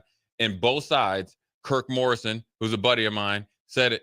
Anytime that you go under pressure, you got to hit number 11. He was open both times. The experience of an inexperienced quarterback is learning to when to take the layup, players not plays, and it's no different than when you're trying to go for the first down. You have to be the player versus the play. So instead of sliding, which I think under traffic exposes yourself to some more vicious hits. How many NFL guys have we seen take that exact same hit that he took that drew the penalty and then the one where he ended up short? How many times have you seen that in the NFL this year? Well, you saw my man at Texans got suspended 3 games against Trevor Lawrence, which I feel like the slide was too late. I do feel like the hit with the forearm to the head was too vicious, which happened against us with Boston College. But we saw it, and you would like maybe a little bit learning experience from the UCLA game, right? When he got hit and he hurt his back, when Dylan hurt his back, you got to know when to go for it. You saw it maybe, I think, correct me if I'm wrong, against Iowa. I think there was one. I think you're right. Right? Yeah. It's been so long. And then you see it here. Tomorrow. And then when you see it this one, right? The game sealing play. And these are the little things, which is called competition maturity and learning how to win. That's where Nebraska, making those plays, you can go from 7-6 to 10-2 and 10 and whatever, 11-2 or whatever whatever the next step is, which is a huge step. And those are little plays. And that's a play that's magnified because he's quarterback. But the other plays of, even though we got off the field in the first drive when Boston College had the ball after interception, well, when you have them backed up and you're playing in adverse conditions and you're playing essentially a home road game in New York City, and they throw a screen pass backed up, you can't miss 4 tackles and allowing a guy that's not even a true I-back, kind of an H-back, get a 40-yard reception. That doesn't get talked about enough because he's not the guy that's on the front page of the internet. But ultimately, you're 100% right, Tom, and it's baby steps, but it's also something that he needs to get better at, and that's what the offseason is for. That's why I say 2025 starts now. You just don't make that play in August, late August, September. This is something that you practice from you start in winter conditioning. It's the extra step in knowing the time the circumstances when you have to make a play versus when you just need to make the play that needs to be made. We saw that again a month ago against Iowa. Yep. Right. It wasn't the exact same play. It wasn't the exact same situation, but it feels similar because think about how badly Iowa's offense was struggling before that play to Caleb Johnson. Got him on the board, got him rolling. Think about, to your point, where Boston College was on the field. All Nebraska had to do was tackle him for 5. Yep. But instead he gets 50. Boston College was 5 of its first 10 on third down, Jay, with gains of 50 to convert, 14 to convert, 22 to convert, 15 to convert, and 23 to convert. You got to be better on third down. And no, you maybe don't know the screenplay is coming, but you can guess. You know what you put on film. You can see their alignment. It's a play that you don't know, but you can kind of guess is coming. What went wrong against Iowa? What went wrong against Boston College? How can Nebraska fix it for 25? I think it's just making, those are when you just got to make fundamental plays. Like if you're supposed to set the edge. And then you got to have enough confidence and you got to do it enough in practice that the alley fillers and then the great players are going to be there. You got to make a football play within your, assignment and as far as that and do it. And then you got to have the right pursuit angles. I think, and when you talk about these plays, I think people shouldn't look at it as a negative. It's actually a positive because it's no different than getting coached hard. You're doing good, but I know you can be great. I know you can be great. I know you're great, but I know you can be excellent. And when you're excellent, I know you can be phenomenal to unstoppable. That's what you need to keep pushing. Don't push back on this stuff. Don't think we won the game and you should be patting us on the back. Yeah, we're patting you on the back, but now we're going to pat you on the back because now we're going to try to boost you to go into the stratosphere that you should be wanting to get to. And then that you say you want to get to. And it's hard being on after game shows because we're talking about what some of the things that they need to do better, but also it's actually a credit because they're able to do some of these things. And it's a learning. I always say this season right here, and this bowl game is no different. I always said this season right here is a 12-book chapter, but every chapter is separate because you haven't got tangible results, which is the bowl game, and you haven't won yet. But now next year, okay, like I said, it totally changes. It's like you write your first book and you get 3 stars out of 5. Okay, well, the next book, you're expecting 4. So I expect some continuity week to week. And that's the natural growth of where Nebraska's at. And that's what, the bowl game was part of. But then also they were able to pull out the victory, which is the most important thing. Some people say, it's just the Pinstripe Bowl. How many ghosts did you really get rid of? If you're the team, you flush them all. It's not just the Pinstripe Bowl. You saw the emotion, you saw the effort, you saw the fight, the hustle from the team, and you found a way to win, right? We referenced Iowa in 2021 with the blocked punt. Yeah. Kind of felt like Iowa a month ago, too, where you're up big, you just need one drive to put it away, you don't do it. Nebraska lost this very similar game a month ago. Yeah. And they won it today. And I don't mean to cut you up. That's growth. It's growth. That's growth. Don't minimize when you see progress. That's some of the things that the fan base needs to address within themselves, and some of the media members need to address within themselves. And it's not, and you can do both. You can recognize that you need to get better at A, B, C, and D. And obviously, we got my man Todd. He had everything, right? And that's fine, and he's right, and all that. But then also, let's not minimize what was A and B and some growth. And the A was not being able to close against Iowa. The B was being able to close against Boston College. Don't mix it up in between was like, it was against Iowa and then Boston College and minimize it. You close. And the more you close, the more you learn how to win, the more you learn how to get that killer instinct, it will become natural. And then it can't stop after this game. And what can't stop Austin is us continue spreading the wealth and dropping the knowledge. Brad and Michael will get to your and Jeffrey will get to your comments here on the Sartor Hamann text line, and then obviously on the other ones on the stream.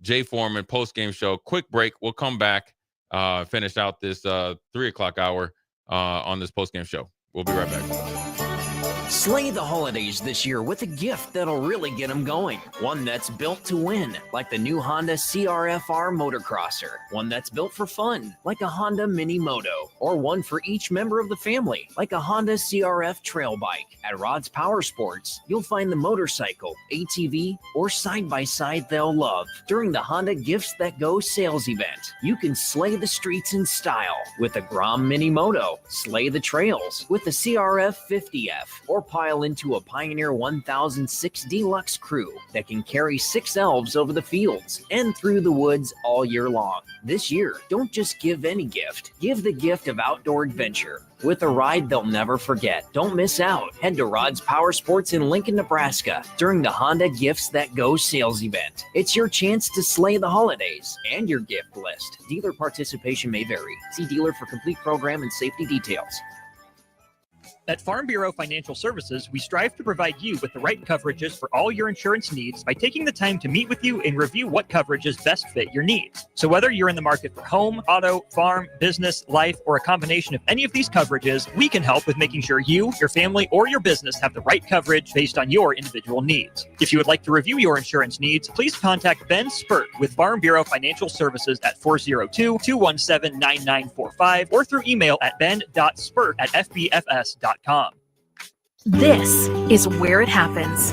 Long hikes with friends, kayaking adventures with family, more horseback riding, zipline gliding, rock face climbing, hammock camping fun than you could ever imagine. And it's all outdoors, amongst the trees and across the prairie, here beneath Nebraska skies. Plan an outing today at yournebraskaadventure.com. Sponsored by Nebraska Game and Parks. Aired with the Nebraska Broadcasters Association and this station. The electrical workers of Local Union 265 are now hiring licensed journeyman electricians from $32.50 to $42.50 per hour with paid benefits. And if you're looking for a new career, they're hiring apprentices at $19.50 per hour with paid benefits. Call the office at 402-423-4497 to apply. Start your electrical career today.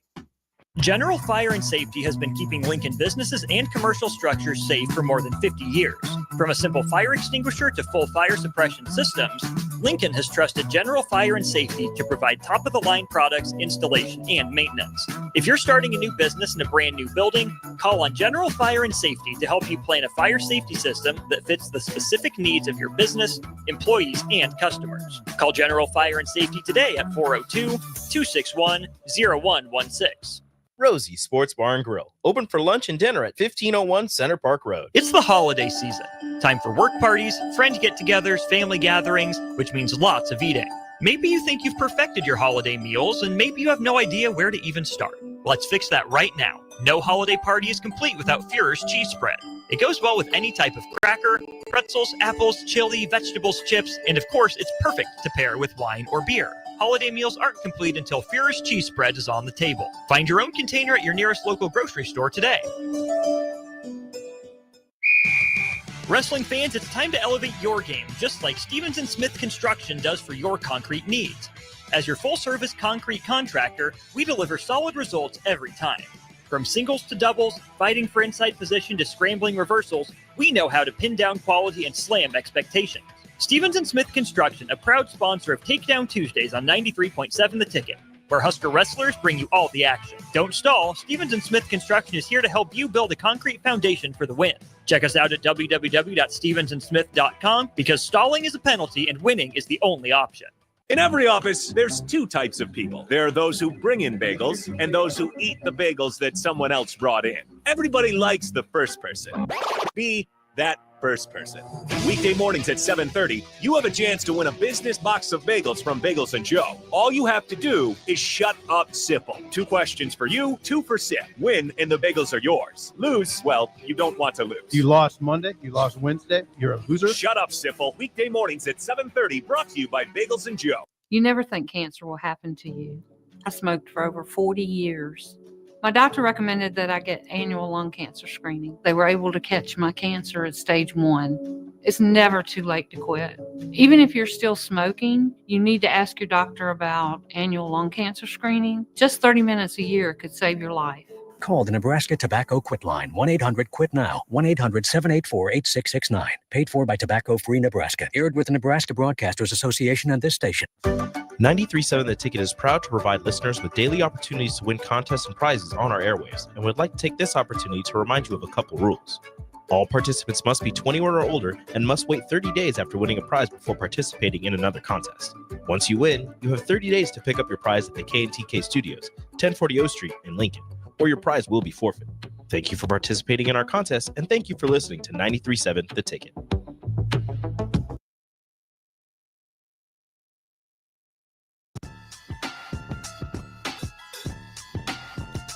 What up? We're back. Jay Foreman Postgame Show once again. We are on the stream for 93.7 The Ticket. We're on Facebook and also every social media outlet there is possible. Obviously, Nebraska won against Boston College. Eagles 20-15.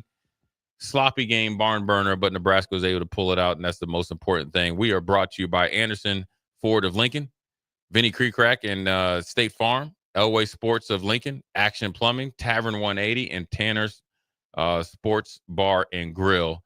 We appreciate your support. Getting close to 4 o'clock hour. Obviously, Nebraska ends the season at 7-6. A lot of positive.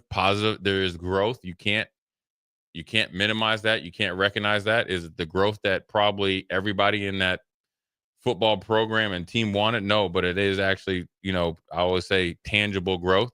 We got some text here asking about Malcolm Hartzog's injury.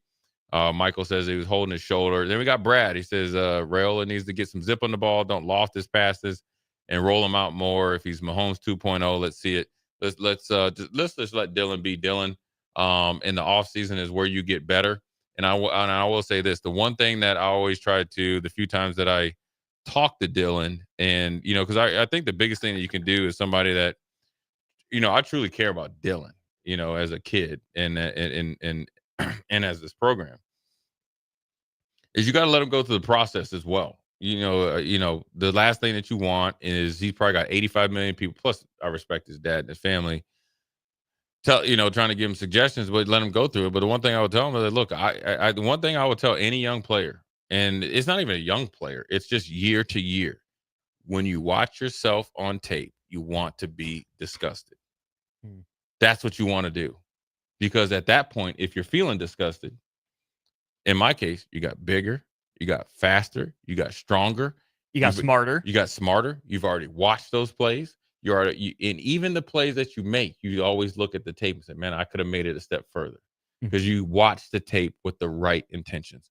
And so as long as they do that, Nebraska will be good. And, look, you're 7-6. There's still a lot of work to do. You lose a lot of playmaking guys, and you want to give a shout out to all the seniors that decided to come back and make the most of it and lead us to a bowl game or a bowl eligible, and then win a bowl game. That's commendable, and you want to tip their hats to those guys especially. Well, we're talking about Dylan Raiola a little bit. Freshman passing record at Nebraska. Adrian Martinez's record. That's commendable. Let's start with, what did Dylan Raiola do well this year? Where is he on schedule or maybe ahead of schedule for most freshmen quarterbacks going into their sophomore year? That's a great question, Austin. Where he's on schedule? First of all, he's cool, calm, and collected. So the mindset is there. And he's 5 steps ahead of being invested, the intent, the work ethic, and execution. The mind for the game is the equivalent of a junior and senior.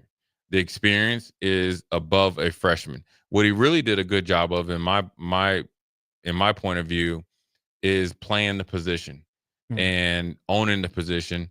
And also, I think down the stretch, showed improvement after a midseason lull a little bit. So I think taking care of the ball, I think he did a really good job at. Now, there was games that I felt like, he probably and he would tell you need to play a little bit better with the ball. But I think overall, playing the position quarterback, he's light years ahead of anything that we've had before.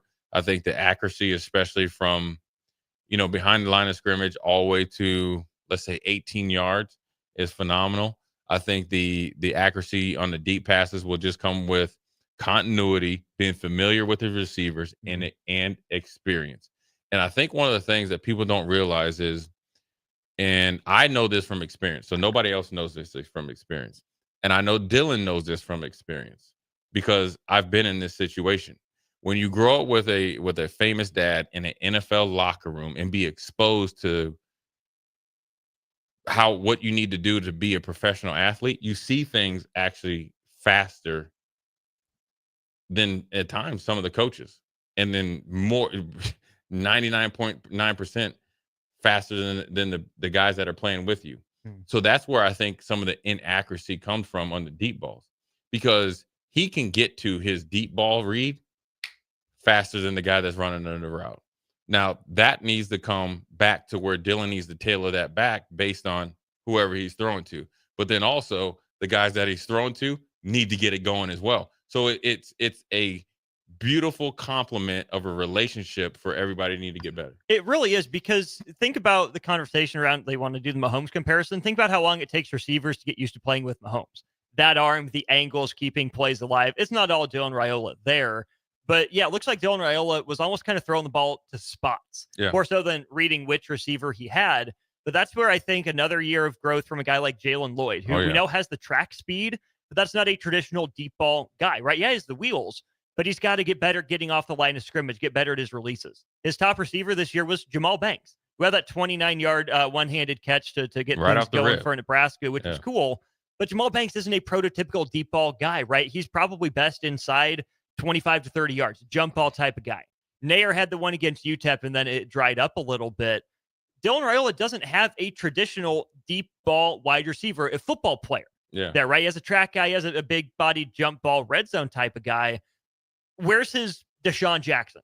Where's his Steve Smith Sr.? I don't think that's Jakori Barney. I don't think that's going to be Jalen Lloyd. Maybe an Isaiah Hunter can provide that. Dane Key isn't that type of guy. He's more Jamal Banks, I think, than anything.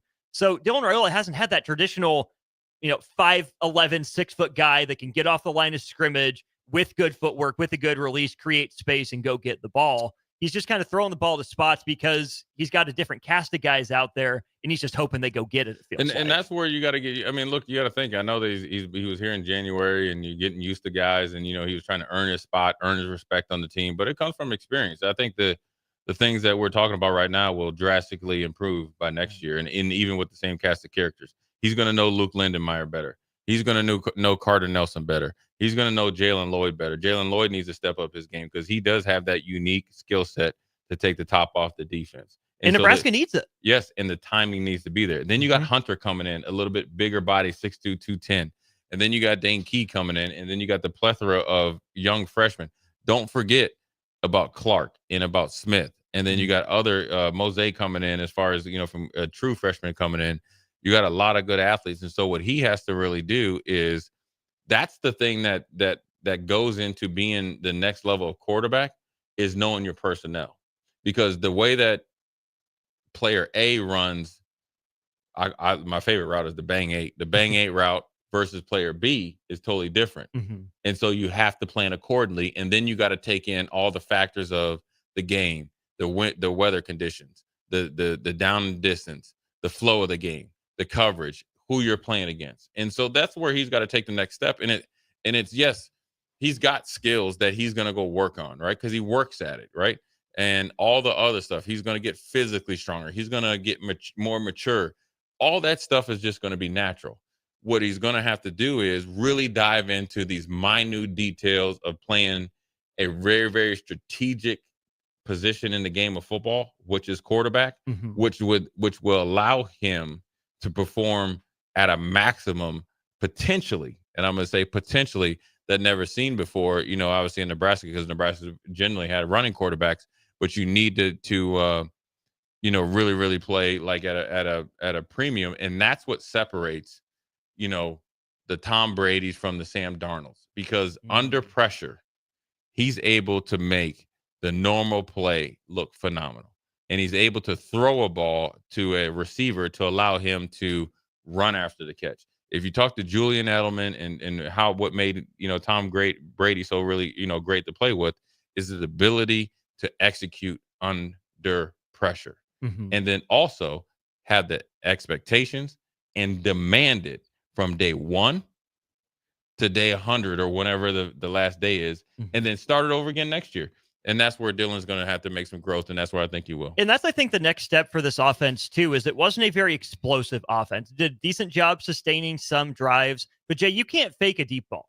No. You can't manufacture it like you can manufacture a run game or manufacture some creativity, in the intermediate game. Either you hit it or you don't. Yeah. I think part of it is that It's like a home run swing. it absolutely is.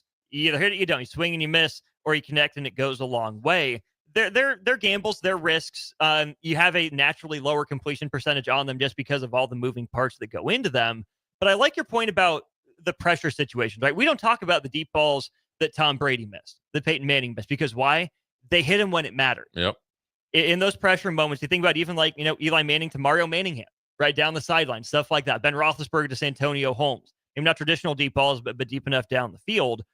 But some of the pressure moments, too, we've talked about them in different times for this Nebraska team, is, yes, in a one-score game, can you take the top off a defense, hit a big play, flip field, or score 6 points? Either way, that's great.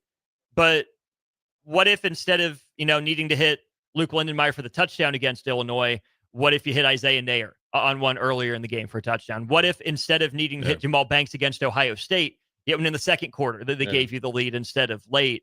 Sometimes the pressure play, the key play, the swing play happens in the first or second quarter to give yourself breathing room to flip momentum, flip field, whatever it is. So sure, a lot of the pressure moments will come down to fourth quarter. Can they hit the home run swing, get the big play? But sometimes it won't get to that moment if you hit one earlier in the game. Yeah, it's the cause and effect. I talk about this all the time, and you see it, majority of the time on defense. Everybody sees the deep ball that you give up on defense, but I would say that play was set up 2 or 3 plays before, and so you're 100% correct.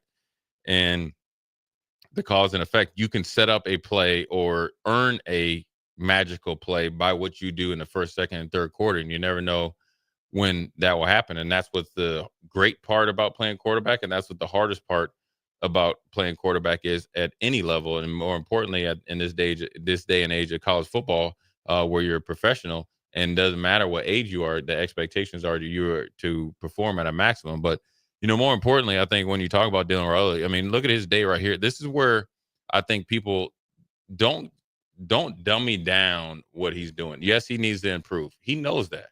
Listen, that kid ain't gonna just slop around and just try to show up like he is next year. I can tell you right now, he's gonna probably take a week off and then get right back to work. First of all, I know his dad, I know his mom. There is no rest for the weary, and then even better, his younger brother is right on his heels. Yeah. And his brother's more of a savage than him. But here's the thing is, Dylan's 23 of 31, 230 yards, 1 touchdown, one interception, right? That's pretty efficient day in sloppy rain conditions, not ideal for throwing the football. Didn't put the ball in danger outside of that one interception. By the way, Banks fell down on it. Right. He fell down on it, and it was a phenomenal play. I would like that pass back, but at the end of the day, 23 for 31. Pretty good day at the office. And that lets you know the confidence that they have in him to be able to throw the short and intermediate route, all while the deep pass was not on today. So it's playing the game because they have enough confidence in him, and that confidence and experience and execution will come from continuity, and the continuity is forged in the offseason. And then we got one more question here from Brad before we go to break. What do you think about him rolling out more and utilizing the tight end, especially in the red zone and goal line? Yeah, I like it. I think as him and Dana kind of get going, and Dana gets to kind of breathe a little bit after the portal and recruiting, and really kind of be that mad scientist and kind of put his true stamp into the playbook and really dive into what Dylan does well, what he does good, and what he needs to get better at, and then kind of formulate his offense around it. Matt Rules gave him the seal of approval. This is our quarterback moving forward. Everybody else is coming in, is going to provide some competition, but this is our dude we're rolling with. This is the face of our program. That's the same thing that Coach Dana is going to have to do, and is going to have to, obviously utilize the tight end. Because when you look at our tight ends, right, just right now, Lindenmeyer, and you can think of Carter Nelson. I like him. And you throw Bonner in there, and you got a pretty good, tight end room. And if Fedoni comes back, that's a plus. And so utilizing the tight end with a young quarterback can allow you to be more explosive on the outside. And when you bring in guys like Hunter and like Dane Key, and then you got to up the expectations on Jalen Lloyd. We need you to get significantly better. And if he is choosing not to run track, he will be significantly better at playing the position of wide receiver next year. Trust me on that. Then you got a nice little mix. And I didn't even mention Barney. And I didn't even mention Smith. I haven't even mentioned Quinn Clark. I haven't even mentioned Mosey coming in. I haven't even mentioned all these guys. So now you're starting to have some true depth with a new wide receiver coach that's obviously had a great influence on him. And you wish you had Jamal Banks another year. I think it's a pretty good, pretty good set of, ingredients that he's going to be able to cook with. And I do think that despite the receiver talent Nebraska has, but we'll see what DeKel Shorts is able to do in the recruiting at that position. You're going to be able to find tight ends. There are tight ends all over the state of Nebraska. Yeah. Think about Borkature from Aurora. Think about Lindenmeyer from Papillion. Kansas State has 3 Nebraska tight ends. You lose out on Ben Braumer to Iowa State. And then you got the big man that they got from Papillion last year. Ingwerson. I'm going to tell you, he's a good-looking dude. And then you got the guy that showed up on your doorstep from LSU that got hurt. He was a walk-on. Yeah. He's probably the best-looking guy they got in there, and he's probably going to be healthy. And Dana likes the tight ends. Yeah, and Dana we likes saw a lot of that over the last 3 games and into the bowl game. He likes what they have in the room. We'll see if you get anything from Heinrich Harburg. I didn't even say him. I mean, look, Heinrich Harburg being able to hit the weight room right now to catch up with his speed and agility is going to be a problem because being 6'4" and being able to pick him up and put him down and the willingness to play tight end, he had a phenomenal pancake block out there on the edge. And let me tell you something, he's going to be an X factor. And I'm going to say this right here. My favorite play before we go to break was I call it the super delay. Listen. Yep. It's the equivalent of the oh crap play, which when you say crap, you know what I mean, is when they run and the tight end hides and he runs across the line, across away from you. And then when you run past him and you try to catch him, you're like, oh, crap. What? Oh, crap. That was a super delay. That's the thing that I like from Coach Dana and what this offense has been able to do. Take it and then just add a little spice to it. Deep drop, hold it, and then go and game plan against number 1, which was a great linebacker in Crouch. He had like 19 tackles. But then also super delay to Lindenmeyer, be physical after the run and catch was phenomenal. But we're going to take a quick break, put a bow on this 2024 season, and then short comments and stuff before we end it at 4:00 on the stream. Jay Foreman Postgame Show. We'll be right back. One's is a big job, and you do your best to give them a good start every day.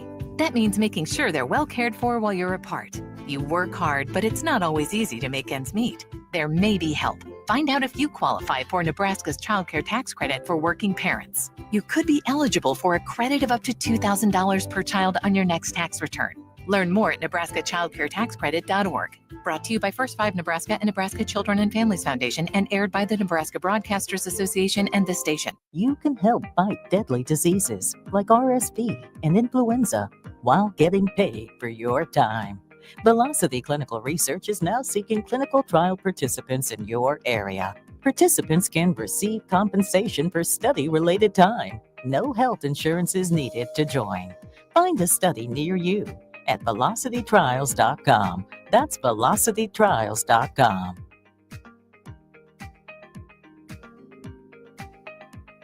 Ryan, with all this red and all these people around, I'm still not seeing the tailgate. Todd Spidell, former body shop owner, terrible driver. We're getting close. Now, did you know with 3 locations in Lincoln and hundreds of years of combined technician experience, we can get Husker fans back on the road even quicker and safer after their tailgate mishaps? Oh, Todd, turn left right here. Left or right? Left, right here. Right? Well, you wait for the tow truck. I'm getting a hot dog. Well, I guess while I'm waiting. All right! Most recommended! Eustace Body Shop! Woohoo! Dude, you should be on American Idol. You really think so? No. Accidents happen, even to Husker fans. If it happens to you, call Eustace Body Shop, where our customers send their friends. The most recommended Eustace Body Shop. That's who we are. At Anderson Ford, we offer a 5-day return or exchange policy, so you can make sure the vehicle you choose is the best vehicle for you. No pressure. Right now, lease a 2024 Ford F-150 for $395 per month. Experience better at Anderson Ford. Stock number 1003769. $395 per month lease for 36 months with approved credit. 7,500 miles per year. $5,250 to assigning. No security deposit required. Tax, title, and license fees extra. Residency restrictions apply. Program subject to change. Must take new retail delivery from Anderson Auto Group by 11/30/24. See delivery details. Ever wish you had another light switch on the other side of the room on a dark night? How much better would you sleep at night if you had a ceiling fan in your room? The High Electric Service Department is here to make your electrical what-ifs a reality. Whether you're looking to replace some outdated light fixtures or brighten up your counters with under-cabinet lighting, High Electric can handle all types of residential electrical installations and services. Give Erica a call at 402-466-6606 or visit high-electric.com to get started. General Fire and Safety has been keeping Lincoln businesses and commercial structures safe for more than 50 years. From a simple fire extinguisher to full fire suppression systems, Lincoln has trusted General Fire and Safety to provide top-of-the-line products, installation, and maintenance. If you're starting a new business in a brand new building, call on General Fire and Safety to help you plan a fire safety system that fits the specific needs of your business, employees, and customers. Call General Fire and Safety today at 402-261-0116. Rashawn Jackson here for Bauer Infrastructure, a veteran-owned local company proudly serving Lincoln, Lancaster County, and the surrounding areas. Bauer provides quality work at an affordable price, and they're growing rapidly. If you want to experience a career with a fast-paced, family-friendly environment, visit BauerInfrastructure.com. They have top-of-the-line benefits, year-round work, even through the winter. Bauer, usher in the new era of infrastructure to an area near you. And as always, go Big Red! Come enjoy a show of the Midwest's best MMA fighters on Saturday, December 7th with Violence Fight League 2 at the Complex, the former location of Champions Fund.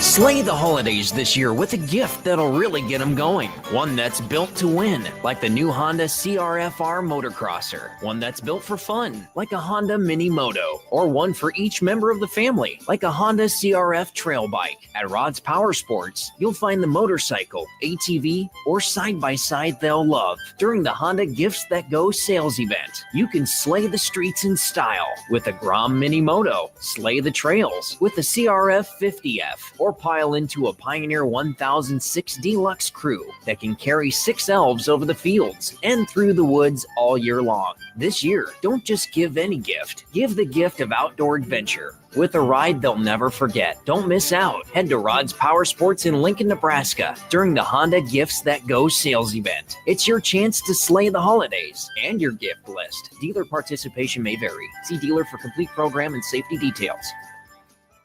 At Farm Bureau Financial Services, we strive to provide you with the right coverages for all your insurance needs by taking the time to meet with you and review what coverages best fit your needs. So whether you're in the market for home, auto, farm, business, life, or a combination of any of these coverages, we can help with making sure you, your family, or your business have the right coverage based on your individual needs. If you would like to review your insurance needs, please contact Ben Spurt with Farm Bureau Financial Services at 402-217-9945 or through email at ben.spurt@fbfs.com.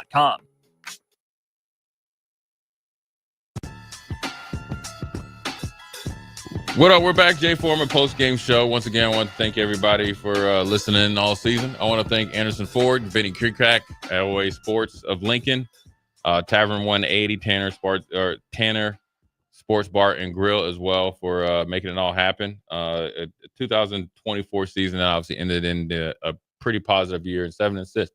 7-6, excuse me. Bowl game for Nebraska.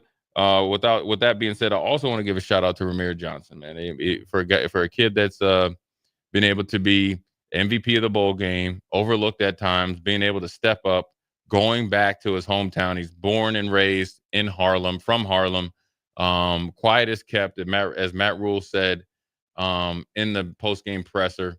Lost his mother, didn't mention it, took care of it during the bye week, and was all about the team.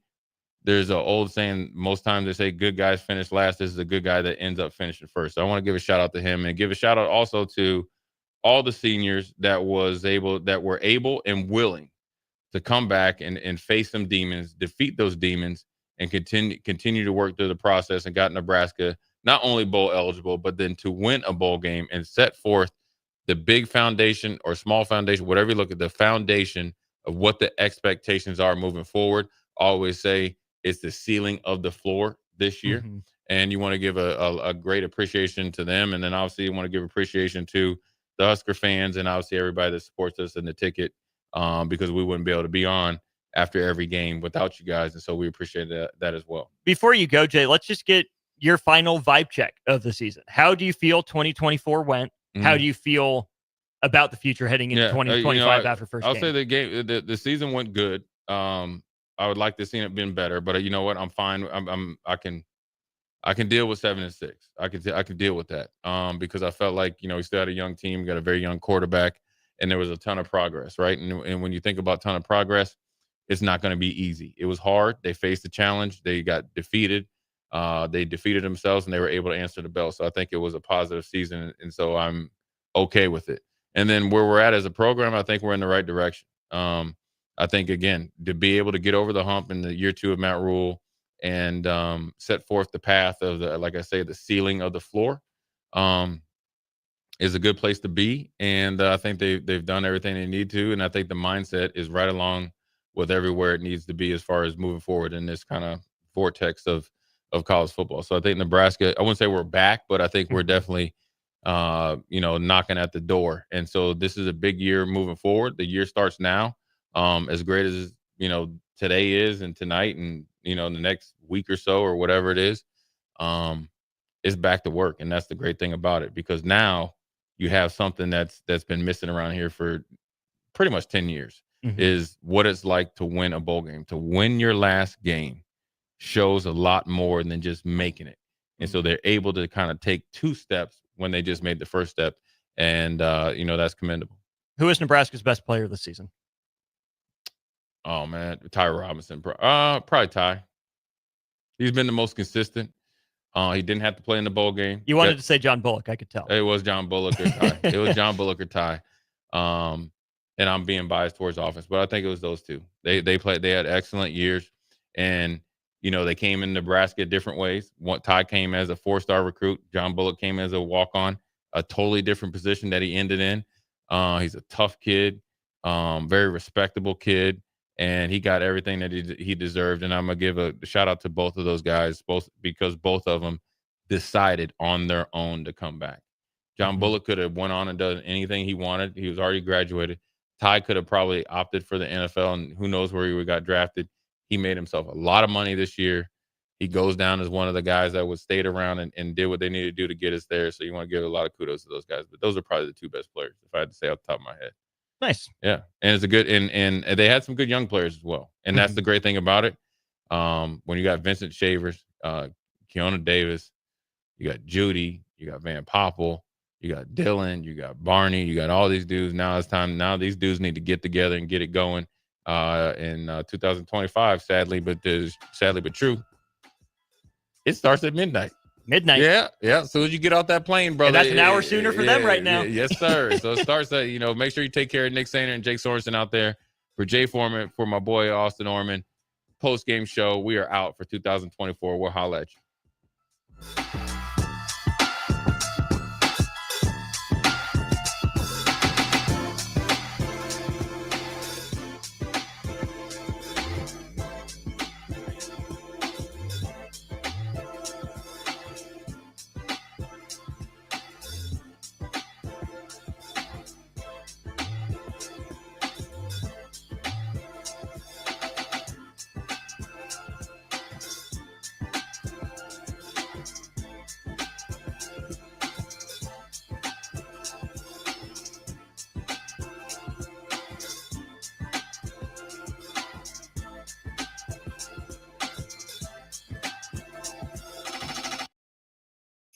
Who wants free diamonds? This holiday season, as a thank you for shopping with us, Sartor Heyman Jewelers is giving you free diamonds. Now through December 6th, receive a pair of sparkling diamond stud earrings, a stunning diamond pendant, or a gorgeous diamond tennis bracelet for free with your qualifying purchase. We only have a limited number to give away, so once they're gone, they're gone. Don't wait on this one. Visit Sartor Heyman Jewelers, where your gift shopping shines brighter. In Lincoln at South Point Mall, downtown, and in Grand Island on State Street. At Action Plumbing, Heating, AC, and Electrical, we're ready, reliable, and recommended. Water heater acting up or your sump pump on the fritz? Call Action. Summer's around the corner. Is your AC working? Are you sure? Call Action. electrical problems? I'm telling you, call Action. Call Action for a free same-day estimate or a trusted second opinion. You heard that right, a free same-day estimate. 402-423-6960. ActionLincoln.com. Hi, Sean Callahan here for Coppell Chevrolet GMC, wanting to thank you all again for your continued service. November is off and running. Check this out. Get up to $12,000 off or 0% financing on select new vehicles. We have great lease specials with new Trax and Trailblazers starting at $299 per month and new Blazer EVs leasing for $399. Great payments, discounts, and of course, 0% financing. So make that short drive down 144th Street or check us out online at CoppellCars.com. You'll be glad you did. All finance with approved credit, leases with $2,500 down. This holiday season, recharge with the Planet Fitness Black Card for just $1 down and $24.99 a month. So instead of fighting a stranger in the mall over a stuffed T-Rex, bring a friend for free and work out on the TRX. Instead of freezing in line for a lame holiday deal, relax in the Black Card Spa with some hydro massage feels. Instead of being trapped at your in-laws, escape to any of our 2,600 Planet Fitness locations. Sign up today for the Planet Fitness Black Card. Just $1 down and $24.99 a month. Deal ends Friday, December 6th. See Club for details. Rashawn Jackson here for Bauer Infrastructure, a veteran-owned local company proudly serving Lincoln, Lancaster County, and the surrounding areas. Bauer provides quality work at an affordable price, and they're growing rapidly. If you want to experience a career with a fast-paced, family-friendly environment, visit BauerInfrastructure.com. They have top-of-the-line benefits, year-round work, even through the winter. Bauer, usher in the new era of infrastructure to an area near you. And as always, go Big Red! Things that impair you come in many different shapes and sizes. Some are the shape of beer and liquor bottles. Others look like cigarettes but aren't cigarettes at all. These are the things we know impair us, the things our parents warned us about. What we're not always aware of is our new prescription or the over-the-counter medicine we picked up just for allergies or a bad cold. See, it doesn't just matter how much of a substance you take. If you are impaired, driving is deceptively dangerous. Don't drive impaired. Paid for by the NDOT Highway Safety Office. In every office, there's two types of people. There are those who bring in bagels and those who eat the bagels that someone else brought in. Everybody likes the first person. Be that first person. Weekday mornings at 7:30, you have a chance to win a business box of bagels from Bagels & Joe. All you have to do is shut up, Sipple. 2 questions for you, 2 for Sip. Win and the bagels are yours. Lose, well, you don't want to lose. You lost Monday, you lost Wednesday, you're a loser. Shut up, Sipple. Weekday mornings at 7:30, brought to you by Bagels & Joe. 93.7 The Ticket is proud to provide listeners with daily opportunities to win contests and prizes on our airwaves, and would like to take this opportunity to remind you of a couple rules. All participants must be 21 or older and must wait 30 days after winning a prize before participating in another contest. Once you win, you have 30 days to pick up your prize at the K&TK Studios, 1040 O Street in Lincoln, or your prize will be forfeit. Thank you for participating in our contest, and thank you for listening to 93.7 The Ticket. Early break. There's quite a situation going on. What? Jake's been asked to step away on Fridays from now on. Yeah, they want to bring young Ben has been dubbed as the curse breaker. He's been dubbed as the curse breaker, and Jake's been asked kindly to step away. Just for Fridays. Just though. Fridays. Just Fridays only. Game day only. Yes. Game day eve only. Early break from 6 to 8 every weekday morning on 93.7 The Ticket. It's the holiday season. Time for work parties, friend get-togethers, family gatherings, which means lots of eating. Maybe you think you've perfected your holiday meals, and maybe you have no idea where to even start. Let's fix that right now. No holiday party is complete without Führer's cheese spread.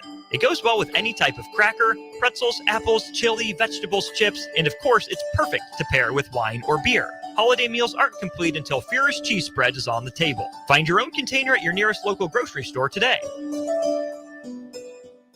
An hour ago, you didn't need a plumber. Now you're in a panic. When life throws you a surprise with a clogged drain, plugged or leaky toilet, broken pipe, leaky faucet or water heater, or a bathroom or kitchen plumbing upgrade, whatever. Just call Bryant Air Conditioning, Heating, Electrical, and Plumbing. 467-1111.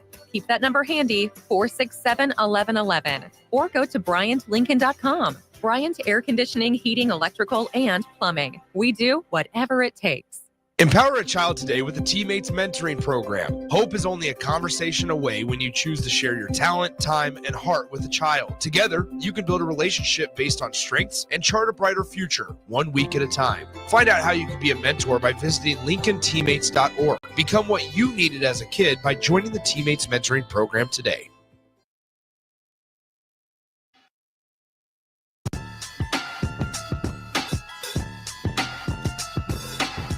We are back. We're continuing the post-game festivities after Nebraska takes down Boston College in the Pinstripe Bowl. Final score, Nebraska 20, Boston College 15. Sweet, sweet, delicious irony as Nebraska's last bowl win came in 2015. The universe is funny. It chuckles at us. Big thanks to all our sponsors here on the post-game show, including Anderson Ford of Lincoln. Experience better with upfront market-based pricing at Anderson Auto Group of Lincoln at 27th and I-80 and 33rd and Yankee Hill. I'm Austin Norman, joined by former Husker tight end Chancellor Brewington. Chancellor, they did it.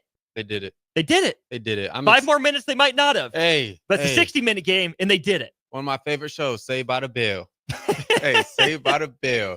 But nah, I mean, great job. Great job, of course. A win is a win, and that's what you need. I talked pregame, and I said, we'll go over some of the keys I talked about, Austin, and we didn't do some of them. We didn't, but we got to win. And one thing I said was, the momentum after this game is what we need. That's what, like, yeah, I wanted to win. Yeah, I wanted Raiola. Yeah, I wanted, John Butler to, cook up a good defensive, performance, of course. But, man, what I wanted was the momentum after the game. And here's one point I'll say.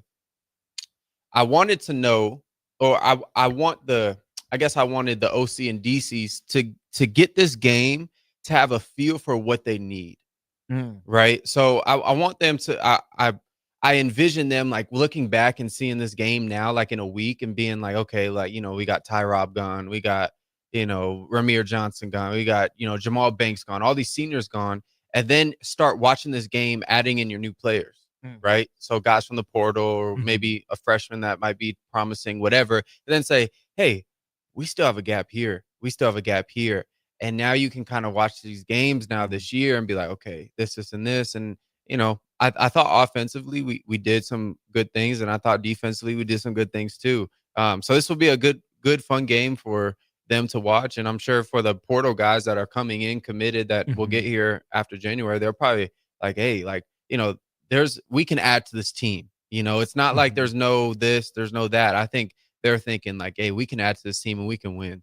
Game plan seemed pretty solid from Nebraska on both sides of the ball. Third down, not great defensively, but let's start with offense. Obviously, you played tight end. Nebraska featured the tight ends quite a bit today. Fedoni led the way for Nebraska, 5 catches for 50 yards, 2 from Lindenmeyer, 1 from Heinrich Harburg as well. When you look at the Nebraska offense, still only 20 points, but again, game plan seemed solid. What does the offense need to go to the next level from 24 to 25? Yeah, I think guys that win one-on-one situations, because we saw with, I would say USC game, Wisconsin game, Iowa, and now this one, it's a lot of one-on-one deep balls, right? And I think you kind of, sometimes you have to go that route because you don't have guys who can win, a curl route, a guy that can win a dig or a versus man, versus press, right? Yeah. And I think you're bringing in guys that are going to be able to do that. And so, we talked about the tight ends and the receivers. I think that's one thing that Holgrensen, we're going to see a big shift in the offense, I think, in the offseason.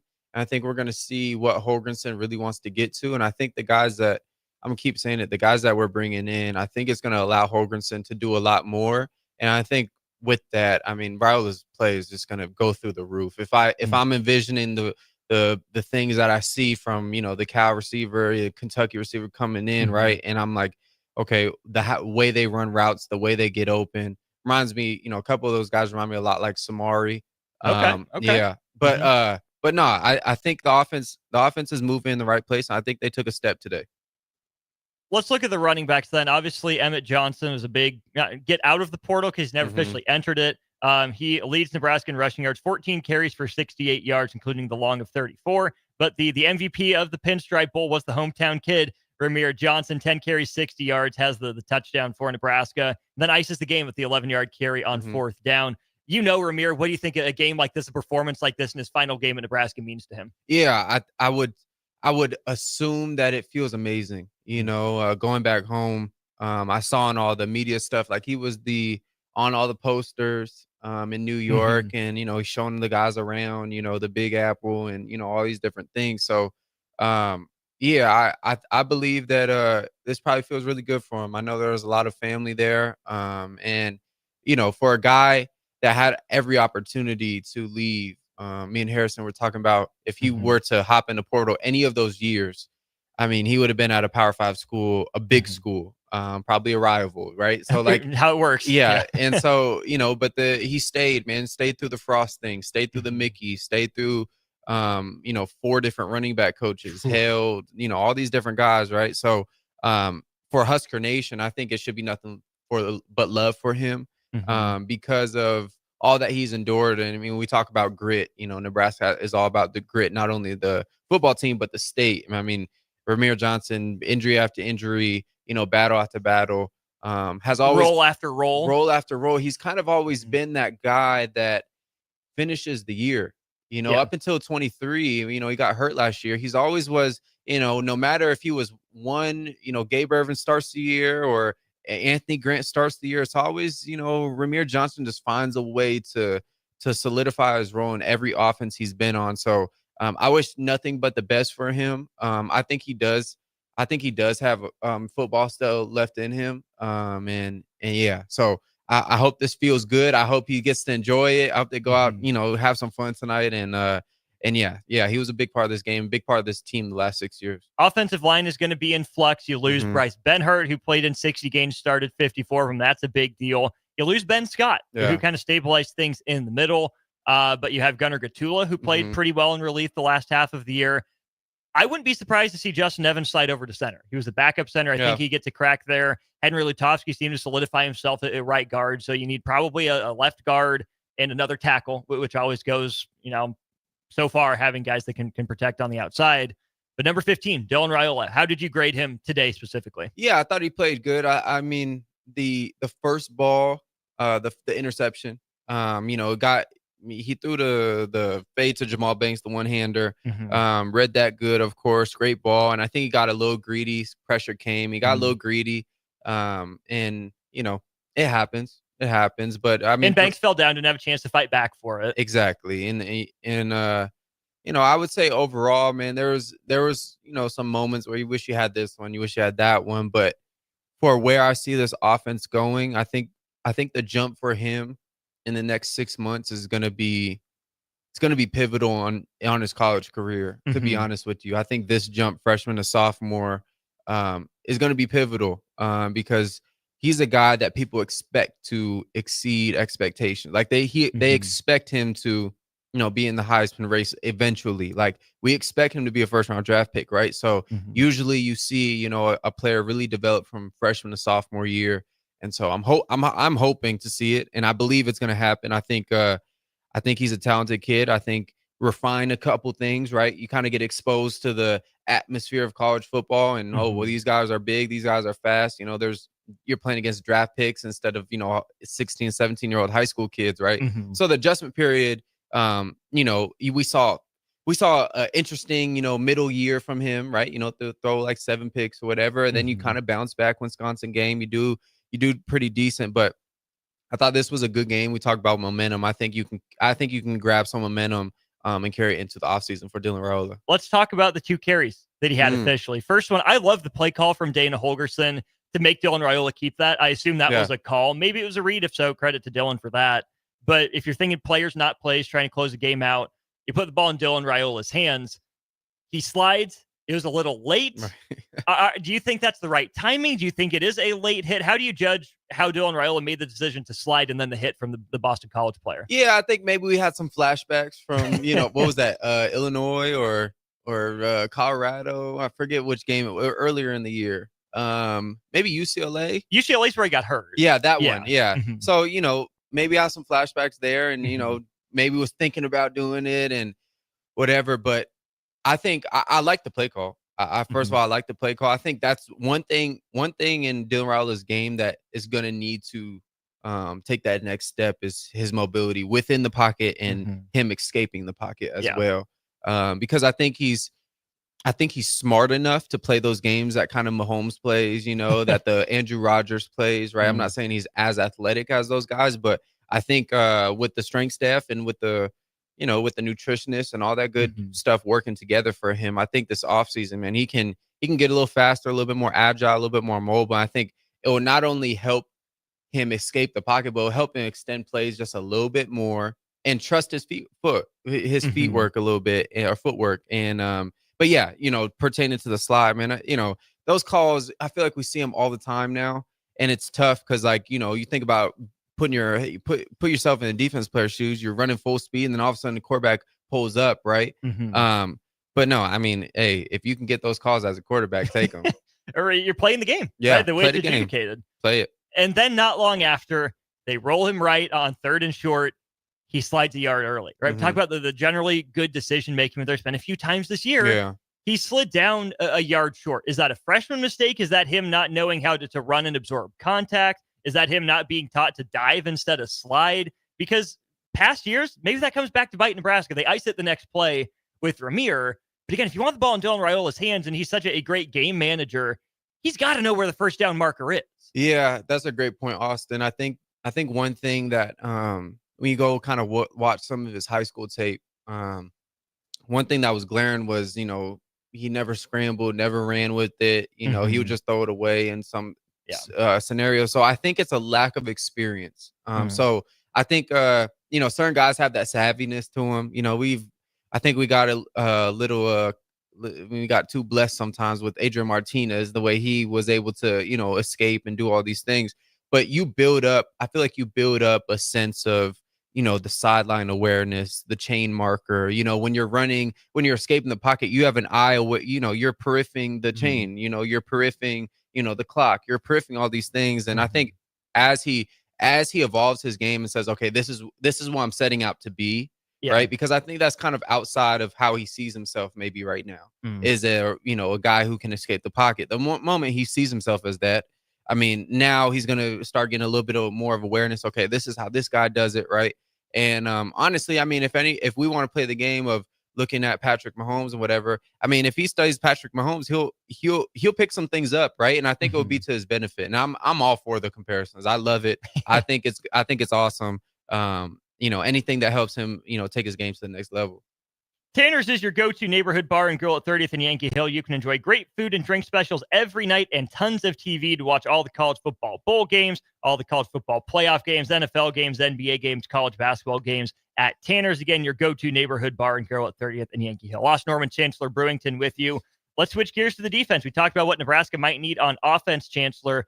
What does Nebraska need on defense to going from 24 to 25? Yeah, I think it starts with D-line. We lost a bunch of pieces. Kyle Wallen to Oregon State, Prince Will to Ole Miss, James Williams to Florida State, Mari to LSU. Yeah, Stephon Thompson to Florida State, right? So there's some pieces there. Then obviously you have two gut punches with Ty Robinson and Nash Hutmaker, right? And then even in the front seven, I mean, you're losing John Bullock too. Yeah. Right. And he, we saw the sack from him today. We saw, some big plays, forced fumble and stuff like that. So, you're losing some big pieces. With all that being said, it gives opportunity for guys to emerge, and you never know what's inside a guy until, so we don't know what type of player Van Poppel truly is. Yeah. Let him get 60 snaps in a game and we'll see. He might be better than Nash. He might be better than Ty. Like, we don't know. Right.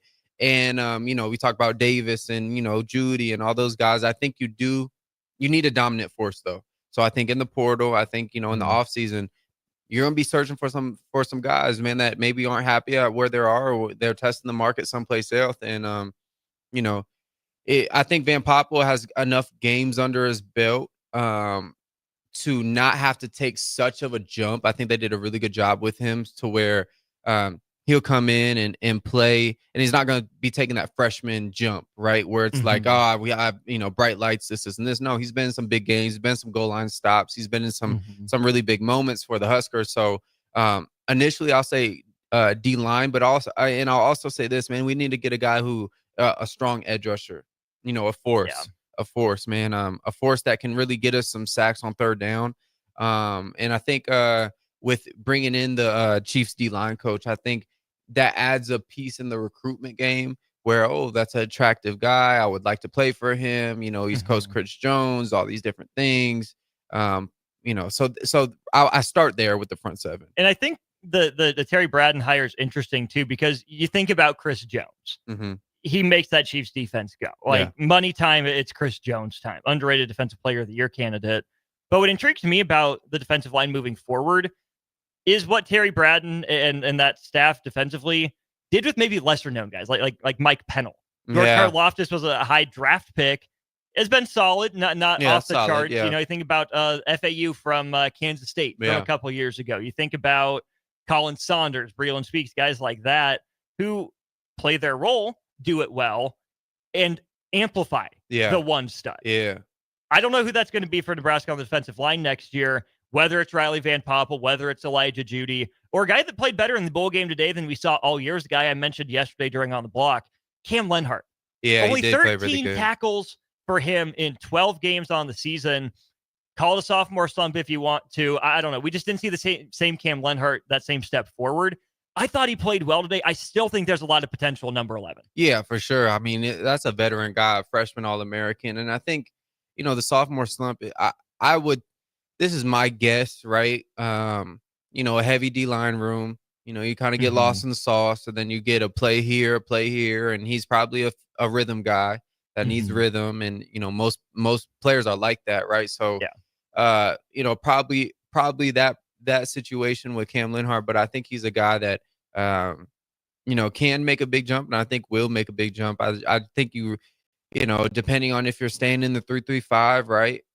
You know, when you want to do that, or you want to go more traditional, you know, the 4-2-5, 4-3, whatever you want to call it, you need some type of nose presence, right? A big guy who can clog up some middles. And so I think, you know, you probably have to go search for that guy. I don't know if he's in-house already, and maybe a name we don't know about, or maybe a name in the offseason that puts on 20 pounds and he's, you know, a stud, right? Or maybe it's Van Poppel, right? I don't know who it is, but definitely need that for sure.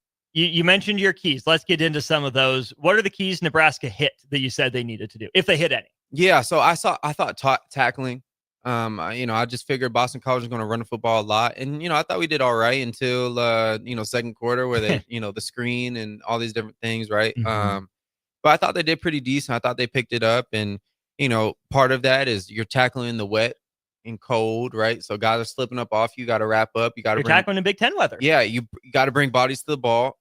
So yeah, I thought they did pretty decent there. You know, some takeaways. You know, had some opportunities and got some, right.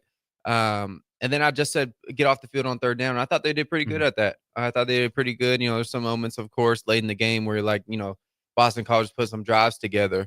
But I thought defense played really sound. You know, until those last. I mean, to be honest, special teams put them in bad situation, right? So the last score, you can't really put on the defense, right?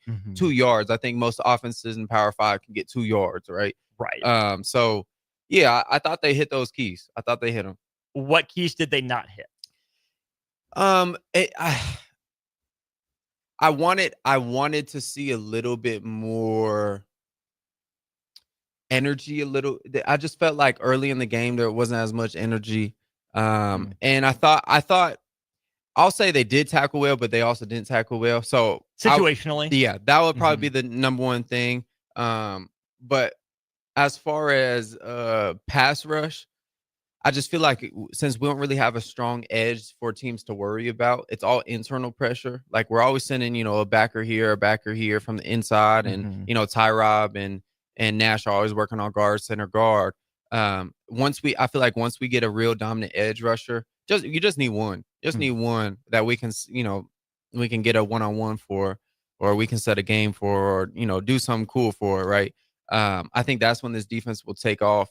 But no, I thought defensively they hit it. You know, I don't think offense hit any of mine, or offense hit a lot of mine, you know, but yeah. It felt to me like Nebraska put it in cruise control. Yeah. And that's what we've seen from especially this offense, where the defense was playing well, had those opportunities in the red zone where they bowed up, right? The missed field goals, the first one after a sack. They missed number 11 in the end zone a couple times on one drive down there. So, I mean, you allow 15 points. That should be more than enough to win a game. Right. But it felt kind of Colorado-ish Yeah. To me, where the offense, I mean, obviously you have the Tommy Hill pick six pretty early in that one. Offense gets the break on their Amir Johnson touchdown in that game, but you're up big. You're just kind of cruising. You have a big enough lead, and you never really put the game away, but you did enough to win the game, which is in the end is what matters. And that to me is maybe the biggest thing that this team needs to identify is whether it's a game closer on the defensive line, whether it's hitting on that one completion or that one explosive run, whatever it is, killer instinct, killer mentality. And I think finding a way to win a game like this, we'll see what the carryover is into next year. We'll see if, hey, this is Nebraska learning how to win. It probably wasn't going to be pretty given the conditions, given the way Nebraska's played all year. It's been a big ask to get them to clean up the issues that they manifested again today. But at least Nebraska found a way to win. Now the next step is, can you do it again? And can it look better? Who are the closers on this team? That's going to be, for me, what Dana Holgorsen and John Butler have to identify. Yeah, and that's going to be a big one. And I think that comes with, in this offseason, I think there needs to be a shift in, identity, and I'll say it again. This will be my last rant because the season is over, Austin. I don't need to talk about this anymore. What are you going to talk about Monday then? But I'll talk about it for a week and a half. I'll give myself a limit till next Wednesday. But chasing three, we need to stop, Austin. So next year we need to, I'll send in, I'll send in something and I'll just break it down and just say, hey, look, if you do chasing three, you're going to implant that into the minds of the people. I think instead you should just say, we're dominating everyone.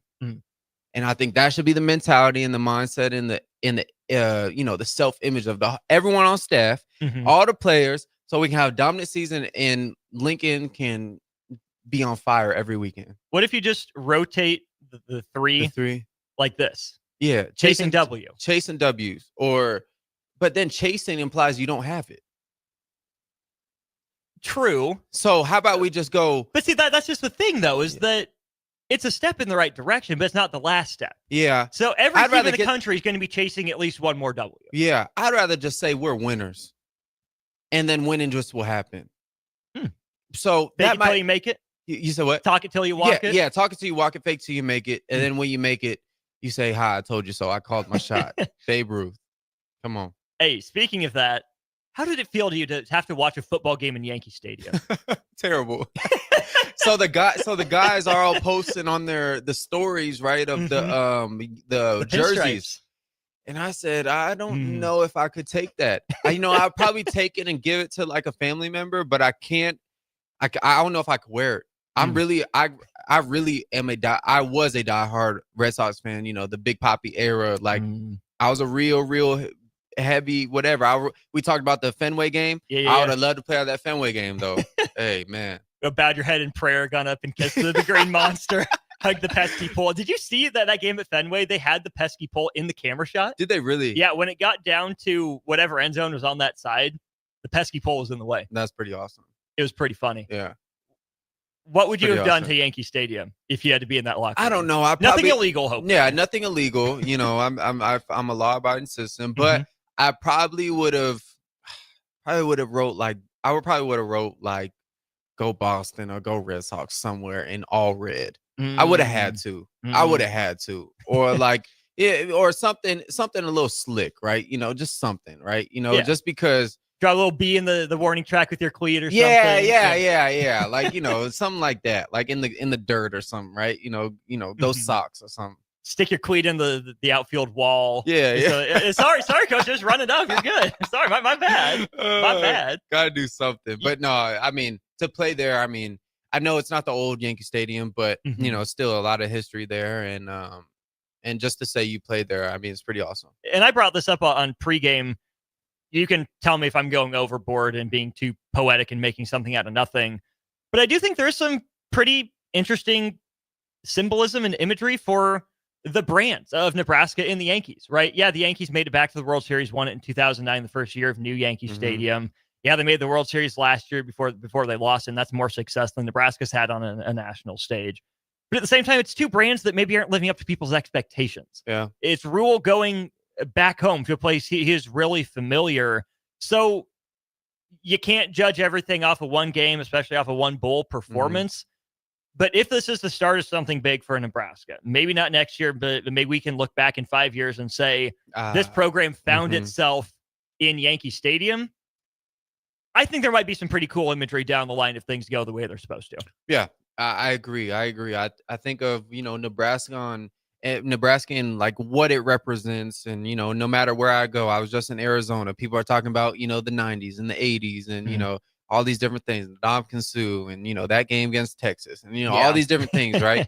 So it's a prestigious program and it has a lot of respects wherever I go or wherever, that N is, man, it's respected. And, with the respect, I think once we get the right people in here, not only coaches, but players, guys that, it might be guys that you bring up, or it might be guys that you bring through the portal. I don't know what it is, but the moment this program can feel it, can just know, right? And eliminate all doubt, that, what if we start losing, or, what happens fourth quarter if we're down, like it doesn't matter, right? Once you bring those type of guys in, and I don't know where those guys are, that's not my job, but things can really start turning around for this program. One of those guys is Vinny Krikak with State Farm. You can protect yourself from the unexpected by contacting Vinny and his team for a personal price plan to take the guessing out of insurance. Call Vinny Krikak at State Farm today at 402-474-1173.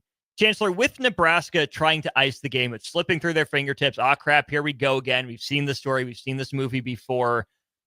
That's why I thought Matt Rhule is going to be the right guy for this program. Yeah. Calm, steady demeanor. Why having a professional play caller, professional coach like Dana Holgorsen in charge of the offense really, I think, shone through for the Nebraska offense late in this game. It got stuck in a rut. It needs to find a way to make a rut 2 drives instead of basically an entire quarter like the third and then not till money time in the fourth.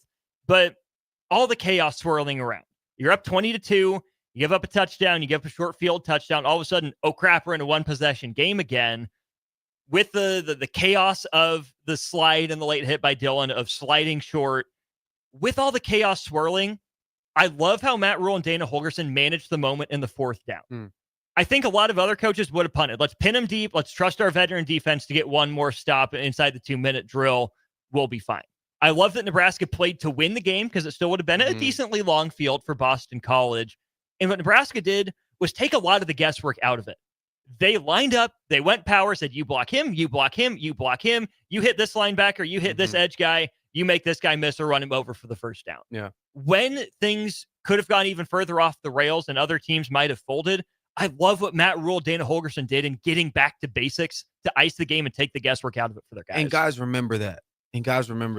Like the confidence, like, oh yeah, coach, like this and this, right? And I hope they can take that feeling, not the last, 14 points or 13 points or whatever it was, not that feeling, but the feeling of, I know we're going to get this. Like I know 4th down, I know we're going to get this, right? We're going to line up in this and we're going to run the ball, and everyone in the country knows we're going to run it right here in this C or this B gap, right? And we're going to hit this and we're going to get this. And I think that shows the confidence of Rhule and his players. And I think not only Rhule, the confidence in his players, but I think the players are starting and will continue to have confidence in themselves, right? To where, a coach could have called Spider 2 Wide Banana right there, and we would have got it, right? John Gruden, right? Like we would have got it, right? And or we could have called, all goes, right? And we would have got it, right? Or QB draw, we would have got it. It doesn't matter what we call, right? So that mentality is something I think Raiola has. I think he really has it. If you just from the outside, not knowing anything, just like, there's something about him. I think he has that kind of gamer to him, to where, I think, whatever he hears in that headset, I think he really believes he can do. So I mean, surround yourself with more guys like him, and this program will take off.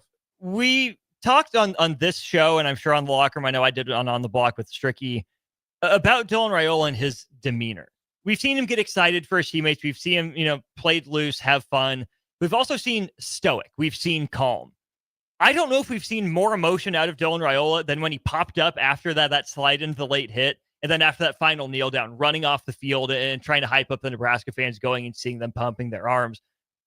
What do you make of Dylan Raiola and the emotions of the fourth quarter? Yeah, I like the stoic comment. I think that's probably the most important one for me because I think anyone can be rah-rah hype, right? We've seen Vandy's quarterback after they beat who was a Bama and, get up and, do the rah-rah, right? But it's when he throws the pick or when he does something bad, he fumbles against Illinois or whatever it was, right?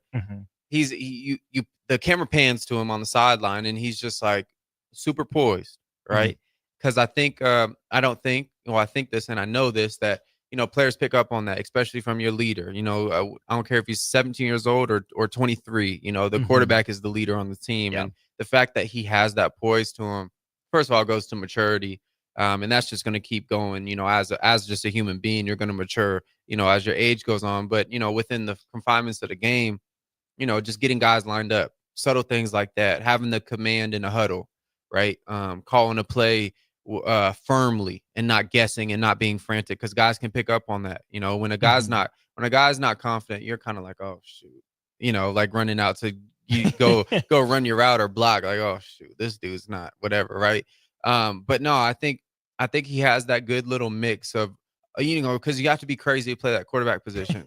I'm telling you, these guys are like, sometimes you're like, these guys are cocky a-hole sometimes, right? But then you're like, oh no, like I understand why. You kind of gotta be, don't you? Yeah, you have to be. It's like a pitcher, man. You're Pedro Martinez against, who's A-Rod back in the day. Like you have to believe, man, I can throw up and in on A-Rod and win every single time, right? Like you just gotta have that mentality. And I think Raiola has that, and I think it's slowly rubbing off on guys. I think Jakori Barney has that. And I think the guys that you bring in will have that. I think you're gonna attract those type of players. It was interesting to see because we haven't seen a lot of it from Dylan Raiola. Nebraska was doing some woofing from the beginning, standing over guys after big hits and incompletions. The Dylan Raiola one surprised me, though, right? You went against defensive backs every time quarterback throws one out of your reach. It's the seat belt. It's everything the no-fly zone. Yeah. None of that stuff. So defensive backs are going to do that, right? Linebackers like to hit you. They're going to talk. Defensive linemen, that's all they do, right? Wide receivers, sure, they'll talk a little bit. But Dylan Raiola is not a guy we've seen that emotion from. I was fascinated to see it. I was a little worried it went a little too far, but even the way that game was officiated, I guess it just went right up to the line. I'm not going to lie. The postgame stuff felt a little over the top. Yeah.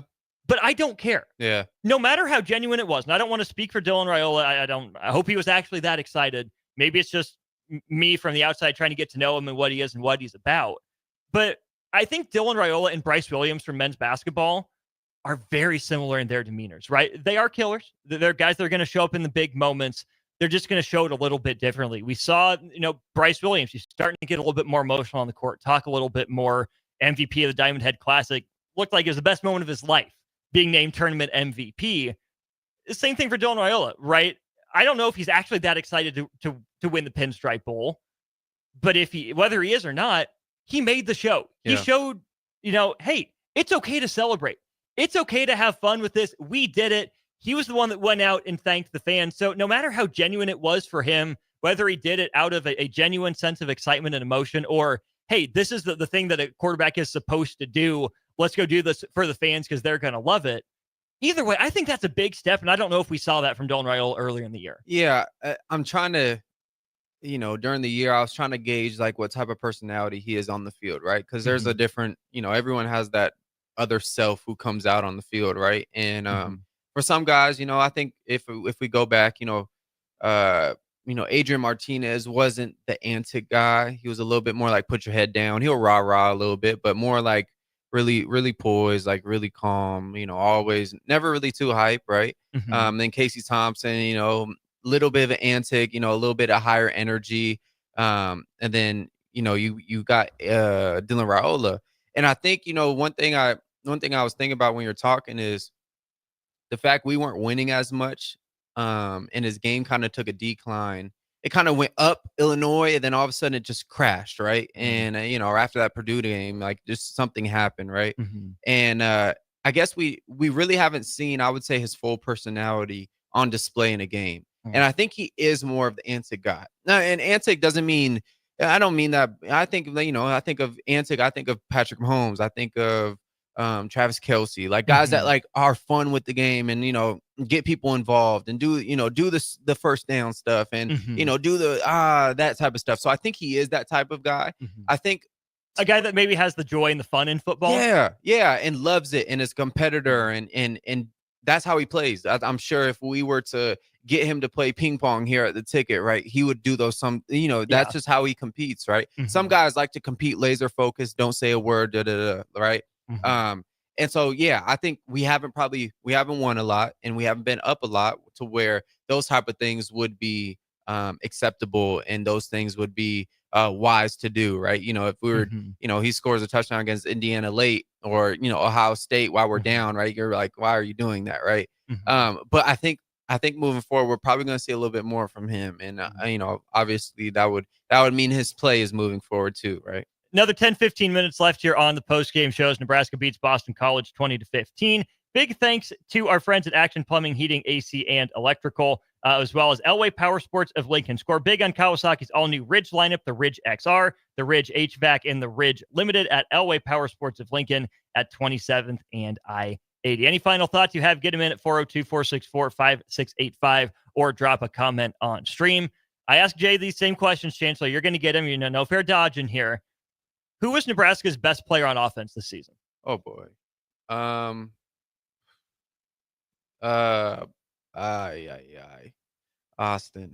I gotta ask.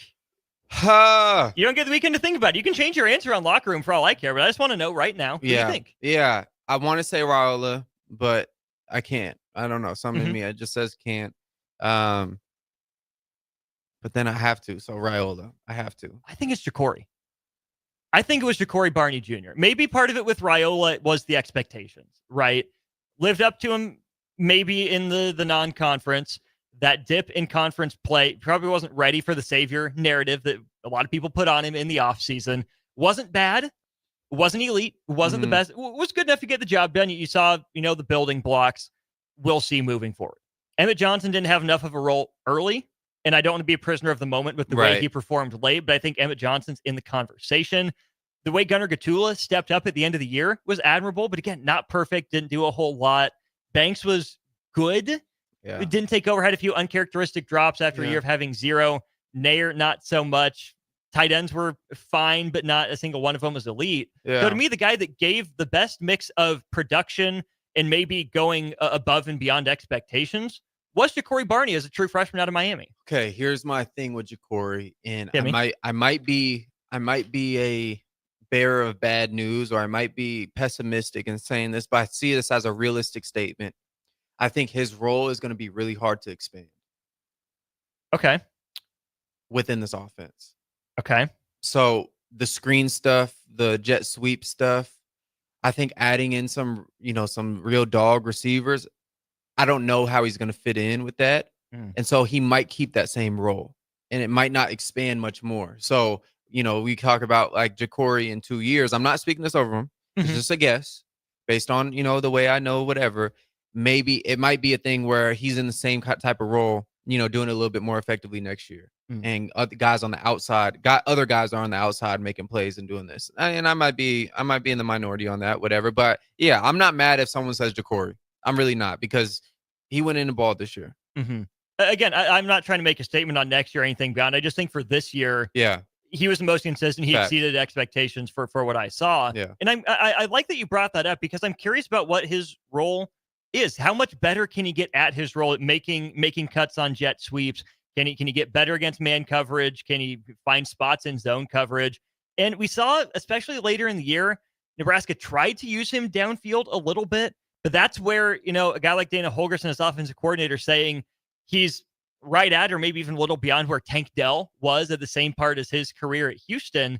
Tank Dell was a little bit more outside than Jakori Barney was. So I'm curious if they view him as a guy that can move outside, or if he's just going to have a future in the slot in the middle for Nebraska. Yeah, I think the thing that separates Tank Dell and Jakori, I think the thing that separates Tank Dell from most of the receivers in the league is that he can run routes at a really, really, really high level. Now he makes really, really sharp cuts, and he's out his breaks in 2 to 3 steps, no matter, and driving full speed, and has a really, really, really good brake system on his body. Like he can stop on a dime and he has really good body control. So those things are something you grow into. I think as you develop your legs, develop strength, you get in that weight room. I think that, freshman, sophomore year, like we talked about with Raiola, it's the same thing for Barney, right? Getting some weight underneath you to where you can beat man and a little hand or bump here isn't going to throw you all the way off course. We saw, sometimes this game and the past 3 games where, you put Jakori Barney on the outside and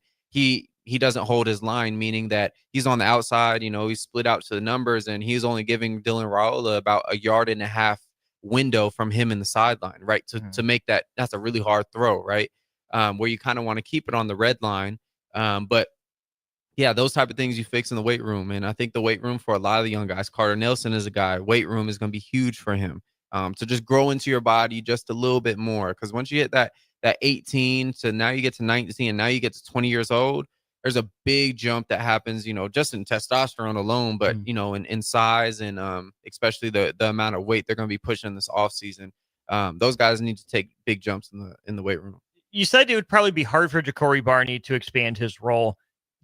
Do you think that he is a guy that could handle an expanded role, even if Nebraska might not give it to him? Or is he a guy that you think should focus on playing his position, his role to the best of his ability, and that's how he's going to be best utilized? Yeah, I think he needs. I think personally, a guy like him probably just needs to focus on running routes and showing that he can do that. Because I think it's almost like that catch-22 where you show you're so good at something and they single you in like, oh, that's our jet sweep guy or that's our whatever. I think you need to show, I can win on the outside of one-on-one because they're bringing in guys who can, right? Yeah. So you need to show you're one of them and that you can be. It doesn't matter. Oh, Jakori can't do that, right? Jakori can't block on the outside. Like, no, it's I'm even with everyone and I can do everything just as good as everyone else. So I think it's going to be that for him. And weight room is going to be a big part of that.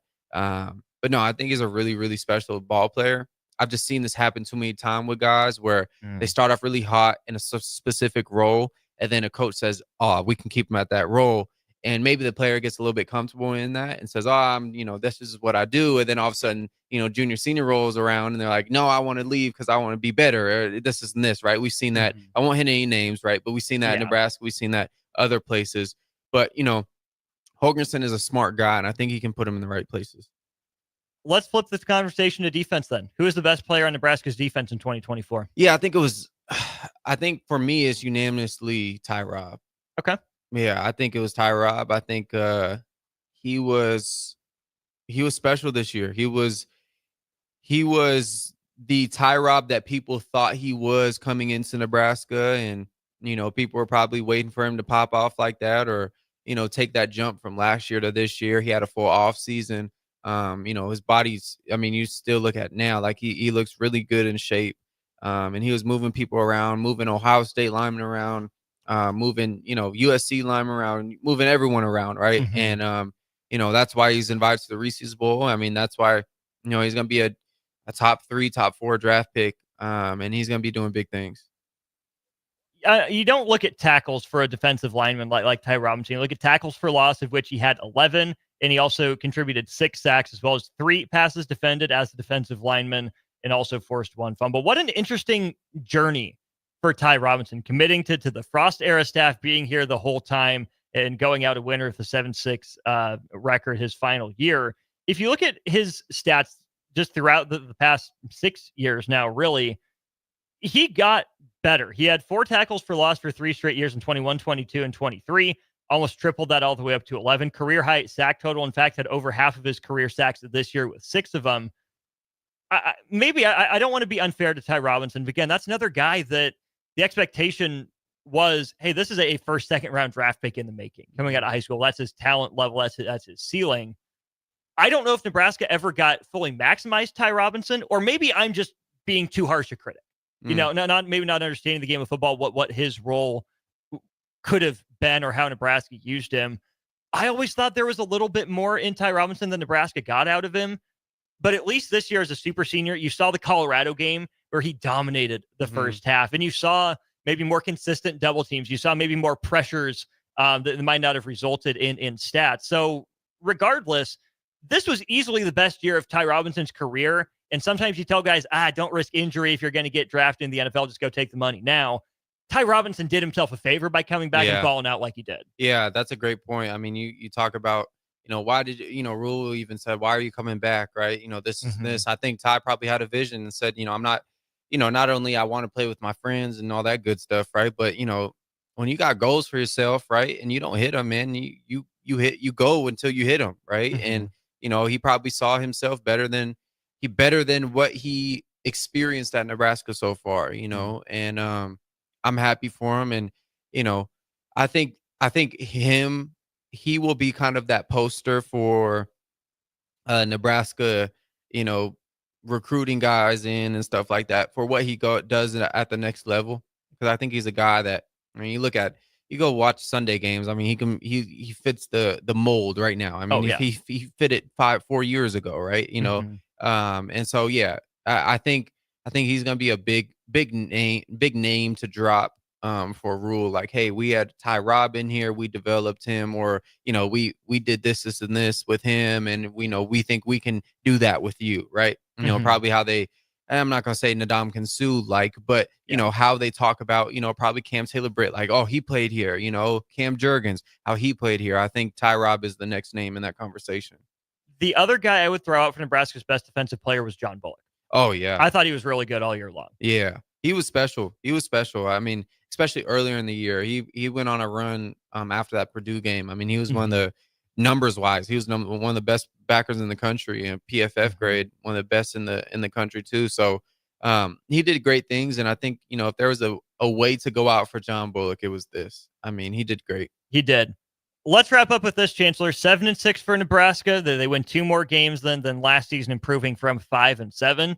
What are the vibes at the end of the year? Where are you at with this team and the steps forward, the steps taken, the steps not taken? What's the vibe for you? Yeah, it's a Band-Aid over a big wound. To be honest, I mean, there's a wound there, right? There's still some. I mean, you get a block punt, you do all these things, in this game, you let up 13 late unanswered points, right? But you get it done, right? You get it done. 7-6 is a lot better than 5-6, or 5-7, or whatever it was. It's better than 6-6. So it's a step in the right direction. But I will be truthful. You got to clean up a lot of things. You got to bring in the right guys. You got to bring in the right coaches.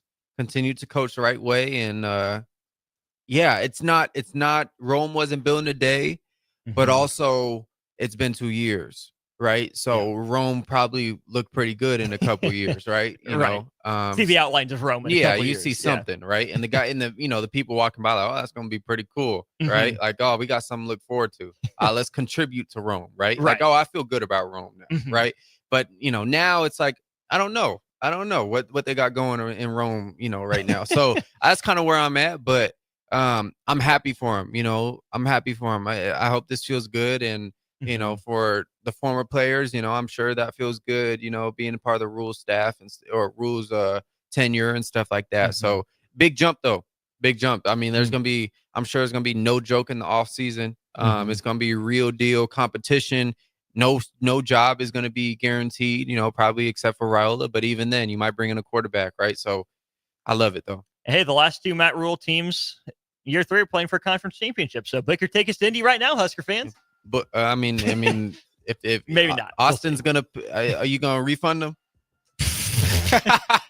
As if Chancellor, glad you made it back from Christmas. Hope you had a good one, man. It's been a blast doing postgame with you all year. Thanks, man. Yeah, it was fun. See you on Monday. Yes, Locker room 1 to 2.